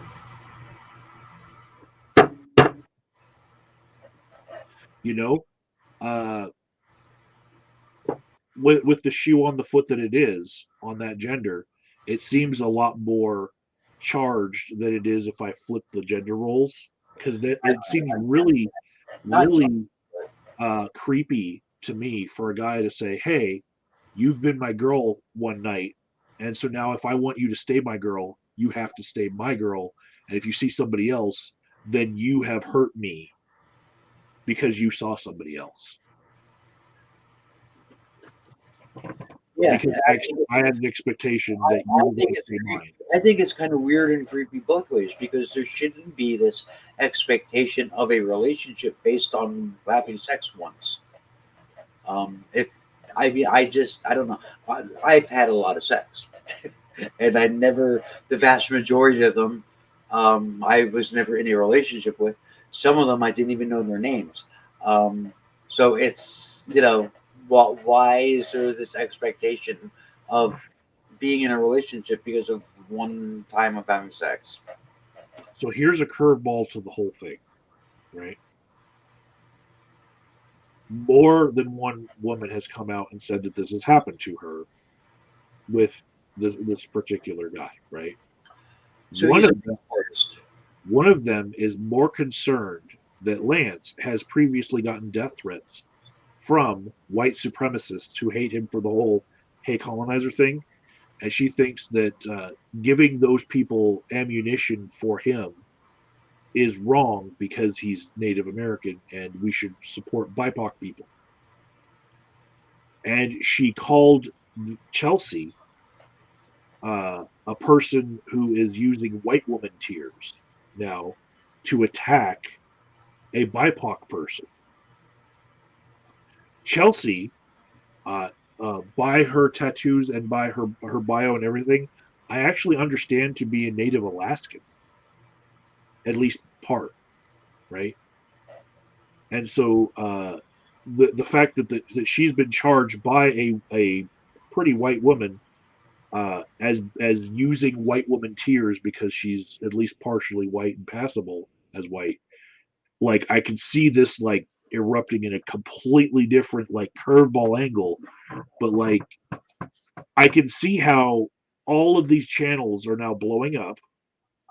And when she avoided using the term rape when she meant to use it, like you could tell that she was kind of twisting her words around using that word so that her video wouldn't be taken down from by TikTok right? or wouldn't be like suppressed by TikTok. I felt myself that this is something where like she's she knows her channel is growing because of this drama, Right. you know.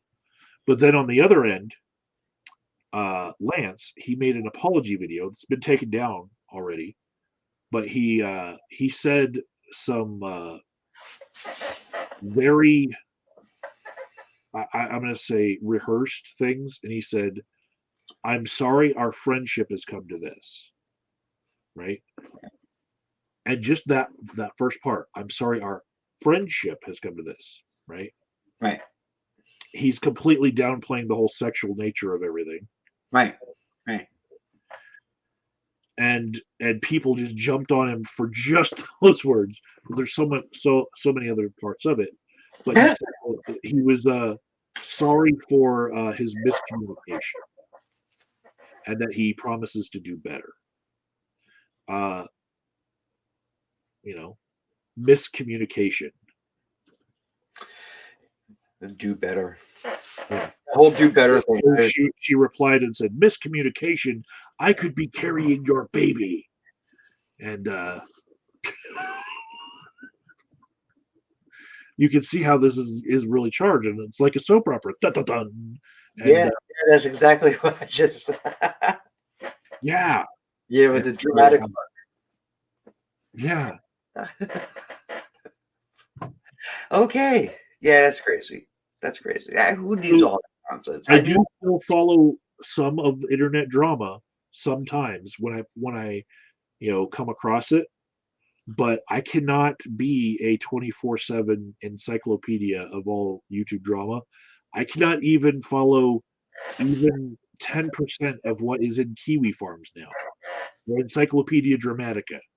You know, there are people who dedicate themselves to nothing but internet drama, and nonsense. I feel for them. Like, do you accomplish anything in your own life? Yeah, it's nonsense. I'm not. I realize that you can't get away from drama. It is part of the spice of life, but like there are people who just live it 24/7. Yeah.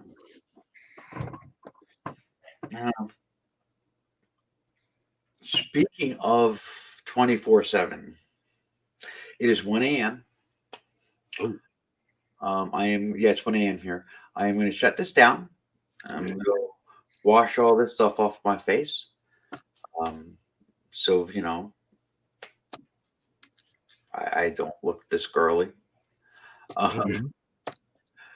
So that way I look manly like my voice. And yeah. Okay.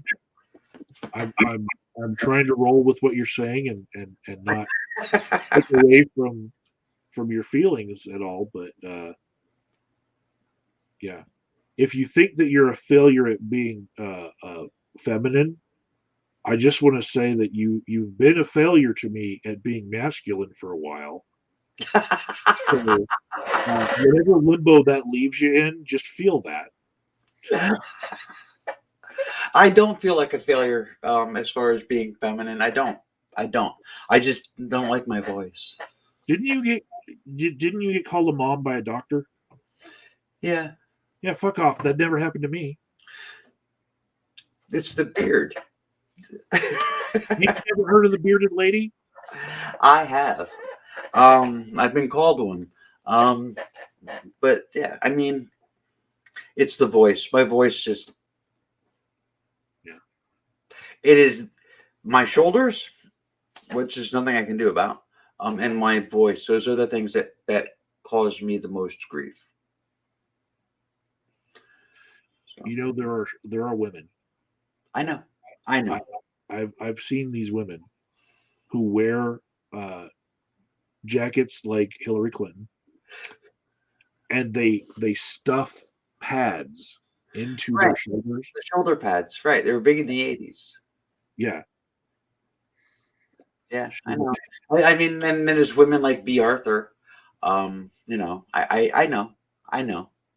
yeah. And, I mean, when I first put up a video asking for people to help me out with GoFundMe and that kind of stuff, and what's his face? Poggy, decided to get all uppity about it. I mean, he said things that were true. I mean, it's not like, I think his attitude was uncalled for. I think the venom in this bite, I think that was all ridiculous and uncalled for. But he is accurate when he says that there are women with beards, with facial hair, and it is what it is. And if you don't like the fact that you have facial hair, instead of asking people for money to help pay for electrolysis or whatever, shave. Yeah. There's a lot of women that's what they do. And he's right. He's right. Yeah. That doesn't mean that my asking for help is a bad thing. But it's not like I can't take care of it by myself by just shaving. So it is accurate, and I give him credit for that bit of accuracy. You know, um, Paying for or asking for help to get extensions or whatever. He's like, it's hair, it'll grow. Your hair will grow. So deal with it until it does. And that's easy to say, and it is accurate, but at the same time, it's like that doesn't really take into account dysphoria. Yeah, nobody wants to live through the Hansen phase. Right. I mean, it just is what it is. I mean, that takes time, and in the meantime, you're dealing with a lot of body dysphoria. So, um, but it's not like it's not like it's impossible to get through, because it's not impossible. So, I get it. I get it. So when I complain about my voice or my shoulders or whatever, I do that knowing full well that there are cisgendered women that are far more masculine than I am.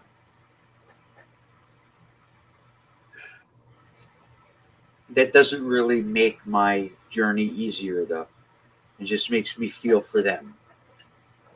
So, Yeah, kind of like Marge Simpson's sisters. yeah. Yeah. I remember I was in a diner once, because, it's New Jersey. I was in a diner once, and I heard this voice a couple tables away. It was an old woman smoking a cigarette, back when you could smoke in diners. Um, and she was talking about her husband who had just died 2 years before. And I was just like, wow, that's amazing. Yeah. Because that little tiny Italian New Jersey woman sounds like she's going to fuck somebody up, because she had that voice. Yeah. Yeah. You don't sound like you're going to fuck anyone up. No, You I don't don't. even sound like you're going to ask for the manager. So, I know. I get it. I do. I understand. I get it. I get it. I should be thankful. And I am. Yeah. It doesn't make the journey easier, though. I have realized one of the reasons why I'm having trouble with pronouns sometimes. Check this out.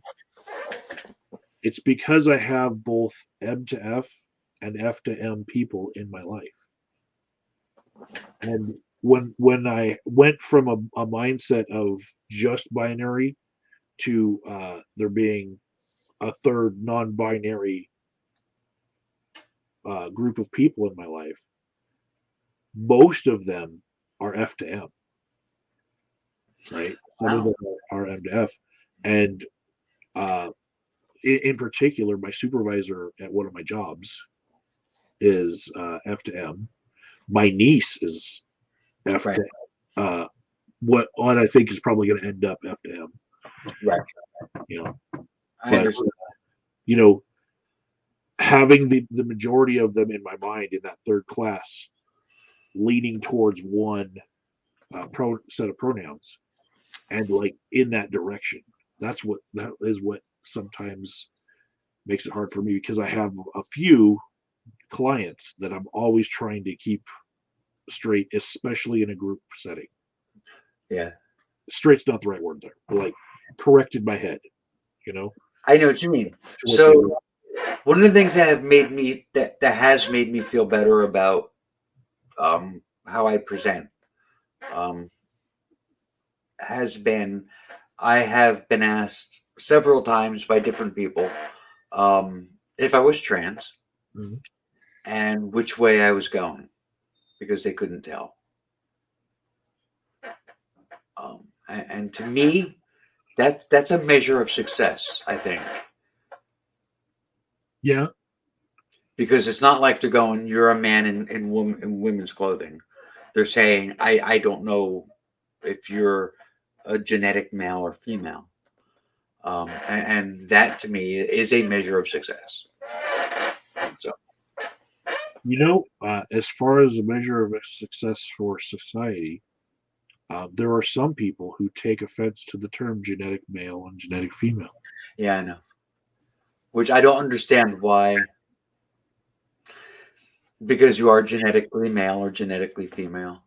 But if it's not connected to the expression, then is that really what's determining what is making Why should it be? But why should it be connected to presentation though?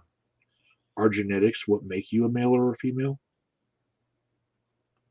Right. But male and female is sex. It's Not not. in this case. Not what's before me. No. So But each it's but male and female. But male and female is a scientific term on sex, biological sex, not gender. Gender is a completely different thing. Gender isn't about biology. It's not about science. It's about presentation. It's about identification. It's about expression. Yeah. So that's not biology. So I am a male. I will always be a male. I will never stop being a male. It's not possible to stop being a male because genetically I am a male. Yeah.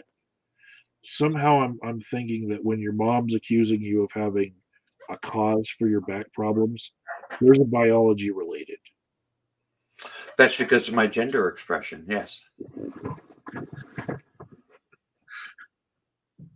These are secondary sex characteristics. Yeah, some of this expression that This is why like non-binary is so important. This is why accepting trans people who aren't transitioning medically and accepting them as valid is important because it's about presentation and identification and expression. It's not about biology. It's easier to express and to present if you do make biological changes. Secondary sex characteristics. But you don't have to. how about besides the doctor, Kai and Damon, have they used the term mom? They call me daddy. That's who I am. I'm their dad. And it causes problems with me and with Peach because when you talk about dad, father, and daddy, the pronoun he is automatically attached to it. So it becomes difficult to talk without tripping over words. But because I have older kids who refer to me as dad, to avoid confusion, I decided just to stay with daddy. I also kind of felt like if I was going to start using mom or mommy, I kind of felt like I would be taking something away from Peach. I never asked her how she felt about it. I just didn't want to be to put either one of us in that position. Yeah. So I wonder if she watches the parts of your shows that are like this deep into it. I don't know if she's watching now. She does watch. Earlier, when I mentioned her earlier, she sent me a message on Facebook that said she was watching. She might just be hearing you through the walls or something. I don't know. I don't know. My ears are burning. Yeah, right. I think the internet's talking about me again. It's you know, but I mean, I never saw it as that big of a deal. Every now and then, and I think it's more just because of the way he uses language, because he parrots language. You know, it's more like his responses oftentimes are just like recordings. It's not so much that it's meant with any kind of I don't want to say sincerity. It's not with a purpose. You know what I mean? It's just you're supposed to say thank you, so you say thank you. You know what I mean? That kind of a thing. Automatic. So, like, if he asks for chocolate milk and I give him his chocolate milk, you know, he's expected to say, thank you. And sometimes he'll say thank you, mommy, when I'm giving him his cup. And again, it's hard to know if there's any intention attached to that other than he's just giving a recorded response back. Yeah. So at first I would correct him. I would just say, daddy, but I stopped. I've decided I'll leave it up to the kids to whatever feels best for them. If we leave it up to kids to tell us what our names are, we're going to have a whole bunch of people named Sissy and Bubba. um, Look, it's a good thing then that my name is not Daddy. But whatever they feel comfortable with. I mean, sometimes it's Daddy, sometimes he says Mommy, and I don't correct him either way anymore. It is what it is. Yeah. You know, So He'll you're not describing intention to it. How old is Kai? Oh, Kai is 18 months. 18 months. So Damon is 4, and like I said, he doesn't have any. He doesn't tie any intent. It's just a reflex. And Damon is 4. Yeah. So I try to correct some people that are my clients when they say that their kid is too young to know that they're an alcoholic.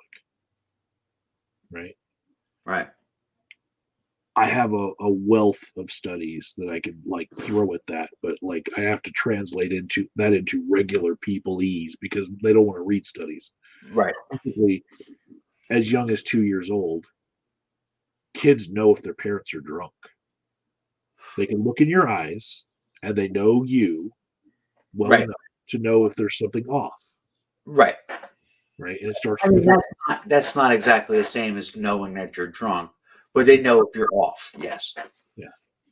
And they know about other people, certain characteristics that they see in them.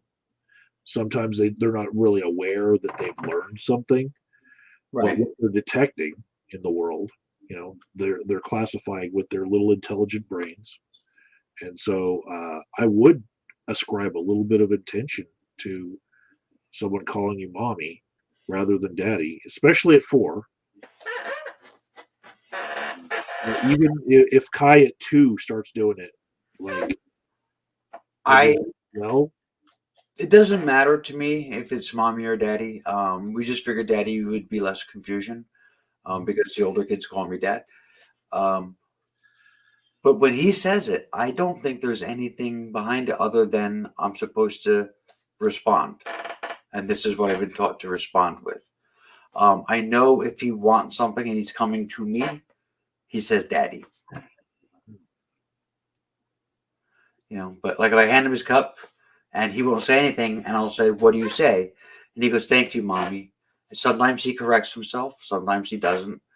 I used to correct him, but I stopped because it didn't matter. I don't know. I think if I had a child with another male figure, and I didn't want the kid to be confused about me being mom or dad, I might correct the kid and say, "No, I'm emperor. I'm something strange that is not part of that binary," and just get like a special nickname for myself. That's an interesting idea, I guess. That's neat. Um, I know I've had friends, a gay couple, and they have a couple of boys. They have twin boys. And one of them is daddy, and one is papa. Yeah. Which I was like, well, that's a pretty good solution. There's, daddy and papa. So in I feel when the boys are older, it'll be dad and pop. Yeah. But yeah, In Louisiana, there was Ma and Mima. That's your mom and your grandmother. yeah. And that, when I heard Mima, it sounded so close to mommy to me that I did not understand it when I first went there. That I did not understand who they were talking about. My sister, she uses Mima for her granddaughter. Or that's what she calls her. Yeah. Yeah.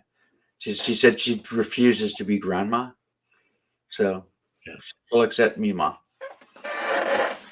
Okay, whatever. Well, I was used to listening to people like Brian online, And if he were to say Mama, that's his mother. Yeah. You know, I thought about like the older kids, if and when they have kids of their own, what would my name be then? Um, would I be grandma? Um, I don't know. kids have more than one grandma. Yeah. You know, Yeah, but I mean, considering the kids call me dad, I don't know. Um, yeah. yeah, yeah. It could become a mess. My nephew Silas, he refers to my niece by her new name, which is a shortened, abbreviated name from her old name Kaylee. It's Lee. Right. It's more Remember masculine. that. Right. Some of her family don't. The older ones don't, but like he's younger than her, and this new generation, they're just taken to this Um, non-binary stuff really well. I have one brother and three sisters. Mhm. I have not spoken to my brother since my father passed away a year ago. He does not, will not, has no intention to, will never accept um, the fact that I'm trans. My name, my pronouns, none of that. He will not. Um, he wants to sit down and have a man to man talk with me. When I was told that, I told the person who told me there will be no men present at that conversation. Yeah. But he will not accept it.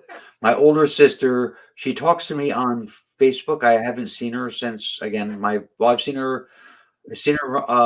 Christmas time. I saw her, but that was like in the last year. I've only seen her once or twice in the last year, and she did not use my name at all, new or old either. She just avoids it completely. Um, my younger sister, she every single time I talk to her and she uses my name, she ends up using Rob and then having to correct. And she goes, Raven, Raven, Raven, Raven, Raven, every time.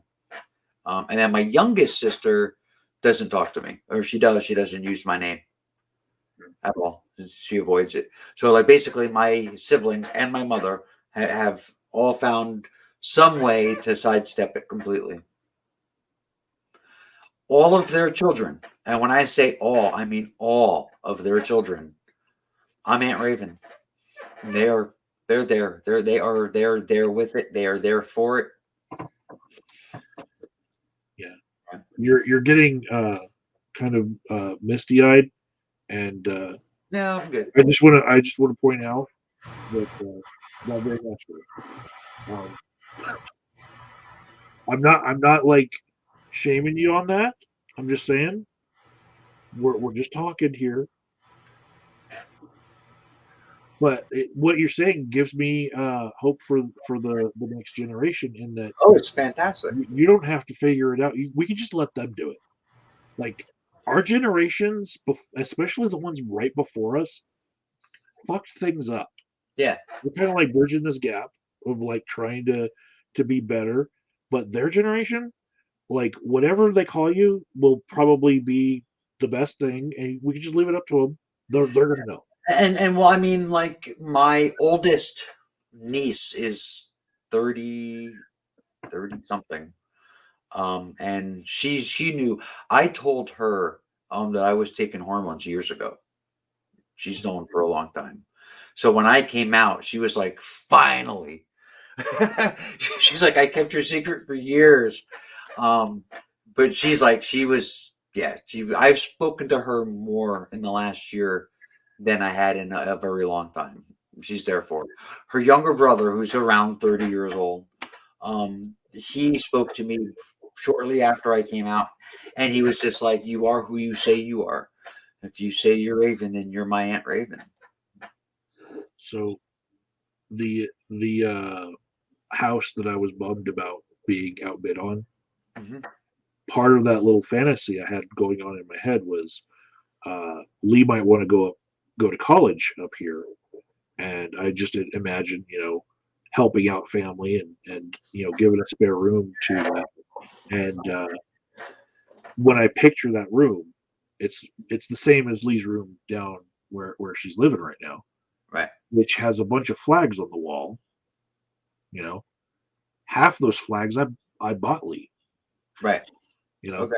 and I'm like, well, I'm gonna have to live with some holes in my wall to mount all these flags, but I'm the one that bought half of them, so you just got to expect that. But it's a very colorful display of all the different types of anything that you could be. Pride in everything is Really?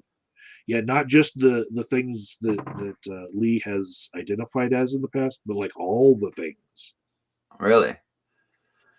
things that maybe will be in the future, maybe not. All sorts of paths or those different colored flags. They mean things. They mean things. Yeah. Yeah. I find out all the time actually that there's one that I had never even heard of. There's a flag. In the LGBT community, there's a flag for everything. If you identify as part of some group, that group has a flag. Yeah. So for 2 years, it's been the purple, black, yellow, white NB flag, Right. Yeah. and I'm gonna have to check before next Christmas to see which one's still appropriate. You know, Now I remember maybe there that'd was be my pride favorite. flag. There's a pride flag. There was the the uh, the leather flag. And there was the bear flag. And I remember that was it. I mean, that was it. There was a bear flag. Yeah, it was brown and different shades of brown, and yeah, Yeah. had a paw print on it, and yeah. And the leather flag is black and blue and red. It's got a heart on it. Um, but yeah, I mean, there was, and that was it. That was it. And then there was the bisexual flag, and I was like, okay, cool, it's another flag. And then it was just exploded. I mean, it was just, you know, I mean, I understand when people get like, really, you need a flag for every fucking thing. I woke up this morning, there's a flag. Um, I get it. But at the same time, those flags, they mean things. Yeah. Just reminded me. I woke up this morning to news of another war crime. You know, Uh, what one's that? this particular one was agreeing to a ceasefire for civilians to leave and Yes, shelling them on the way out. yes, And to me, that was like, I know that there are rules to war that should be followed. right. And, And we also know that nobody really ever follows them. but yeah, I'm really counting up the different violations like one by one. Uh, the worst ones to me, especially right before the attack, it was no, that's just a training exercise. No, that's just a training exercise. No, that's just training. How many times did we hear that lie? So now when I'm hearing him say that he's not going to use nukes, Right. unless pressed to do so, I'm like, how do I trust anything he says? Well, that's like I was saying earlier. I mean, why the fuck do you think that they've got Chernobyl? Why do you think that they didn't waste any time to send troops, Russian troops, to secure Chernobyl? What? It's a dead city. There's no people there. There's some mutated animals. There's radiated plants and a lot And, of radiated soil. and they understand the health risks too. Right. And yet they sent troops. They're there for a reason. They're there for a reason. They're making dirty bombs. What other reason do they have? Well, I'm going to say that Russia itself has enough uh, dirty bomb material. Well, if they get it from Chernobyl, they don't have to transport it very far. Put it this way. The levels of radiation that come off of that site can be measured from pretty much anywhere in the world, right? Satellites, we can measure it. And when the Russians went in, there was like a 25-point spike in the levels of radiation. Like it just went through the roof. And they were like, well, it must be from the vehicles, churning up the soil on the ground. How much soil are you churning up with tires? No, it's not what it is. More likely, it was a building having a partial collapse from them shooting at it. That could be. That's more likely than the tires. Yeah. But I don't see the point in putting troops in Chernobyl. Makes no sense to me. The only way it makes sense is if you're using the irradiated material. That's the only way it makes sense. The worst one to me was when I saw some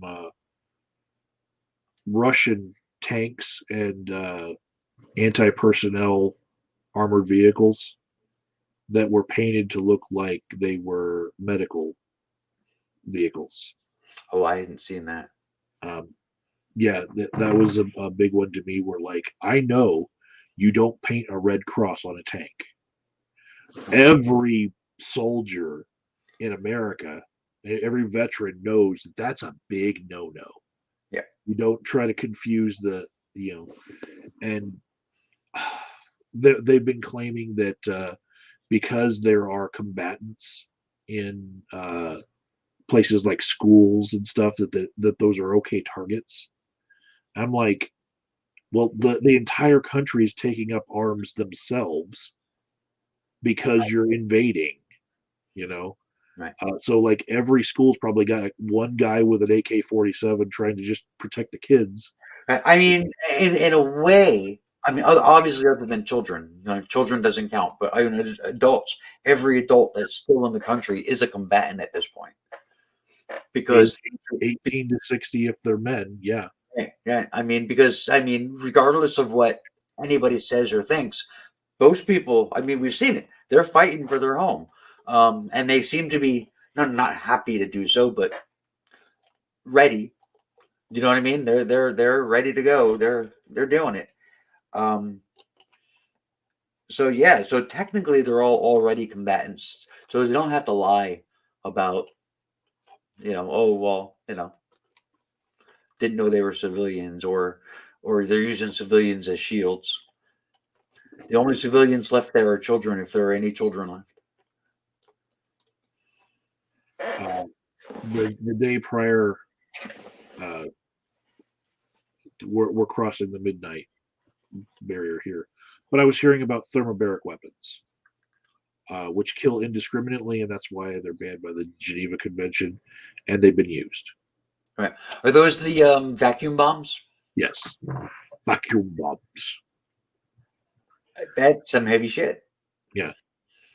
Now, you're right when you say that other countries have broken that rule too, because we have the Moab, Right. and we used it. Well, okay, but Moab is a little bit different, right? I mean, that's just Same concept. same outcome. Yeah. I mean, it does, but like the vacuum bombs that they use, they disperse a mist, and then that mist is ignited. Yeah. And then that just draws all the oxygen in. Mm-hmm. So that's the father of all bombs, the FOAB that Russia has. They're actually calling it the father of all bombs on their side. And the Moab is just a big boom, right? It's just a. Well, I have also seen tell of it taking the oxygen out of the air, and especially a large enough explosion will do that, though. Yeah, especially when detonated at a certain altitude, right above the surface, right? Instead of hitting the surface and exploding.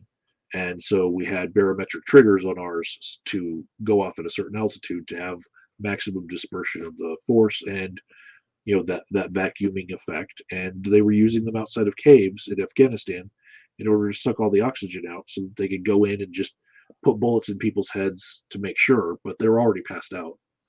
Right. Yeah. So yeah, we've done nasty things too, but I'm just counting up all the different ways that there's basically no warfare honor on Putin's side right now. Like I don't trust a fucking thing he says. I have no idea what he's going to do next. Well, I know they threatened to no longer service the ISS. We talked about that last week. But now they've gone ahead and said, yeah, no, it's not a threat anymore. They're not going to, you know. So it's like whatever. So who's up there now? I don't know who's up there now. I do know that from what I understand, Elon Musk stepped forward and said, "Well, then fine, fuck you. We don't need you because there's nothing that your rockets, do that mine don't." And all of a sudden, people were on Twitter. They were hailing him as a hero. And I'm like, "Oh, he's Elon Musk. Fuck him." I mean, Yeah. he's a spotlight grabber. That's all he did. He also moved some Starlink satellites to make sure that the Ukraine keeps having internet. Yep. I wish he would point a few of those towards Russia so that people could get unfettered internet. But that would be weirdly seen as an act of aggression to get past their propaganda machine, and then his satellites would become targets of Russia. Yeah. They were probably targeting. What they decide is an act of aggression or not. I have no idea what it was, but I mean, a few weeks ago, Russia exploded a whole shitload of satellites.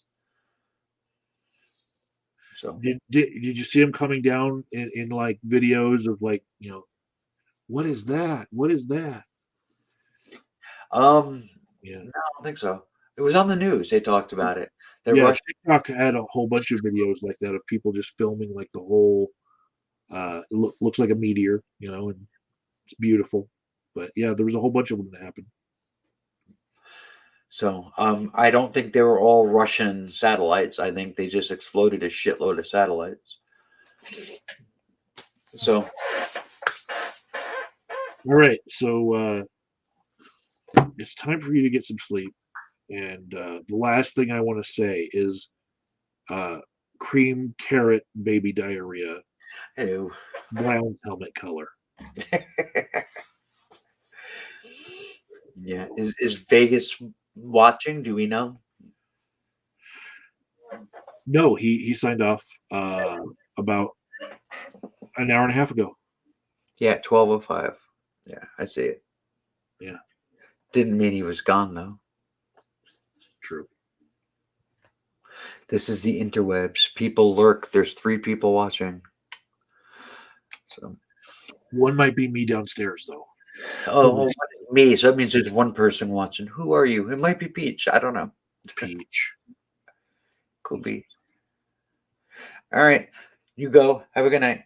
And I'm going to go find junk food because that's what I do. Okay. Talk to you later.